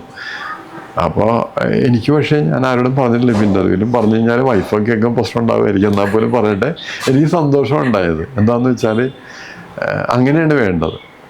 അതല്ലാണ്ട് കഷ്ടത്തിലിരിക്കേണ്ട മറ്റേങ്ങനെ എടുക്കാൻ ഒരിക്കലും ശരിയല്ല. മനസ്സിലായി? പ്രൊഡ്യൂസറെ സംബന്ധിച്ചോളം അവന് കോടിക്കണക്കിന് രൂപ മുടക്കുകയാണ് സിനിമയ്ക്ക് വേണ്ടിയിട്ട്. അപ്പോൾ അതിൽ തന്നെ ഫുൾ മനസ്സ് വെക്കണം. എൻ്റെ അടുത്ത് ഈ സെയിം അവസ്ഥ ഞാൻ സിനിമ ചെയ്തപ്പോൾ ഉണ്ടായിട്ടുണ്ട്. ഞാൻ ആദ്യത്തെ ചതിക്കാത്ത സിനിമ ചെയ്യണ സമയത്ത് എനിക്ക് നിറയെ വർക്ക് ഉണ്ടായിരുന്നു. അതായത് ഞാൻ നല്ലൊരു എഡിറ്ററാണ്, ഡബ് ചെയ്യും, അങ്ങനെ എല്ലാ വർക്കുകളും. സീരിയലാണെന്ന് മാത്രം, സീരിയലിൻ്റെ എല്ലാ വർക്കുകളും ഞാൻ തന്നെ ചെയ്യുന്ന അങ്ങനെ ചെയ്യേണ്ടിരിക്കുന്ന ടൈമാണ്. അതുകൊണ്ട് ഒരു പാർട്ടി വന്നു കഴിഞ്ഞാൽ അവർ പിന്നെ എന്നെ വിടൂല. അടുത്ത വർക്ക് എല്ലാം വരുമ്പോൾ എന്നെ സമയിക്കും. അങ്ങനെ സംഭവം ഉണ്ട്. അതിനിടയ്ക്ക് പാട്ട് വേണമെങ്കിൽ പാട്ട് അവിടെ ആഡ് ചെയ്യും. അങ്ങനെ ചെയ്യും. എന്താ വേണ്ടതെന്ന് വെച്ചാൽ അതെല്ലാം ചെയ്തിട്ട് ഫൈനൽ പ്രോഡക്റ്റ് കൊണ്ടു കൊടുക്കും. നിറയെ വർക്കുകൾ, നിൽക്കാൻ നേരമില്ല. അങ്ങനെ നിൽക്കുന്ന സമയത്താണ് റാഫി ഇവിടെ വരുന്നത്. റാഫി മക്കാഡനി ഇവിടെ വന്നിട്ട് മ്യൂസിക് വേണമെന്ന് പറയുന്നത്. അപ്പോൾ ഞാൻ എന്ത് ചെയ്യുന്നത് വെച്ചാൽ നിലവിലുള്ള വർക്ക് അവരെല്ലാം വിളിച്ചിട്ട് ഞാൻ ഇനി തീർക്കാനുള്ളതൊക്കെ തീർത്തു തരാം, പിന്നീട് ഞാൻ എടുക്കില്ല എന്ന് പറഞ്ഞു. അപ്പോൾ എൻ്റെ എല്ലാ ഫ്രണ്ട്സും എന്നെ വഴക്ക് പറഞ്ഞു. അവരെ എൻ്റെ ഇഷ്ടം കൊണ്ടിട്ടാണ്. സിനിമ ഒന്നും പറയാൻ പറ്റില്ല, നീ മണ്ടത്തരം കാണിക്കാന്ന് പറഞ്ഞു. ഞാൻ പറഞ്ഞു എന്നെ വിശ്വസിച്ചിട്ടൊരു പാർട്ടി വന്നിരിക്കുകയാണ്. അപ്പോൾ എനിക്ക് വിശ്വാസമില്ല, ഞാനത് ഏറ്റെടുക്കരുത്, ഞാനില്ല എന്ന് പറയണം. ഞാൻ ഏറ്റെടുക്കാൻ തീരുമാനിച്ചു കഴിഞ്ഞാൽ അതെടുക്കാൻ പാടില്ല. അങ്ങനെ ഞാനത് സ്റ്റുഡിയോ പൂട്ടി വെച്ചിട്ടാണ് ചെയ്യണത്. എന്നിട്ട് ആലോചിക്കുക, ഞാൻ ആ ചതിക്കാത്തത് ചെയ്തിട്ട് 1 വർഷം എനിക്ക് വർക്കൊന്നും ഉണ്ടായില്ല. എന്നിട്ട് ഞാൻ സ്റ്റുഡിയോ ഓപ്പൺ ചെയ്തില്ല. എനിക്ക് വേണമെങ്കിൽ ഓപ്പൺ ചെയ്യാമല്ലോ, പിന്നെ തുടങ്ങാമല്ലോ, പഴയ പണി തുടങ്ങാമല്ലോ. ഞാൻ ചെയ്തില്ല, കാത്തിരുന്നു. അവസാനം പിന്നെ അമ്പലക്കര അത് ഹിറ്റായി. തൊമ്മനം ഹിറ്റായി കഴിഞ്ഞപ്പോൾ എനിക്ക് അത് വന്നത്. അപ്പം അതൊരു വലിയൊരു കാര്യമാണ്. അപ്പം എനിക്ക് അതിൻ്റെ ആ ഒരു കാര്യത്തിൽ എനിക്ക് ഭയങ്കര സന്തോഷം തോന്നി. എന്താണെന്ന് വെച്ചാൽ അവള് അതിൻ്റെ ഗൗരവം അറിയുന്നുണ്ടോ, ഗൗരവം തിരിച്ചറിയുന്നുണ്ട്. മോളും സംവിധാനത്തിലേക്ക് വരട്ടെ. സെറിന് ഒരുപാട് ഇനിയും നല്ല വർക്കുകൾ ഈ ഒരു പുതിയ സംരംഭത്തിൽ തുടങ്ങാനാവട്ടെ. എല്ലാവിധ ആശംസകളും നേരുന്നു. സന്തോഷം.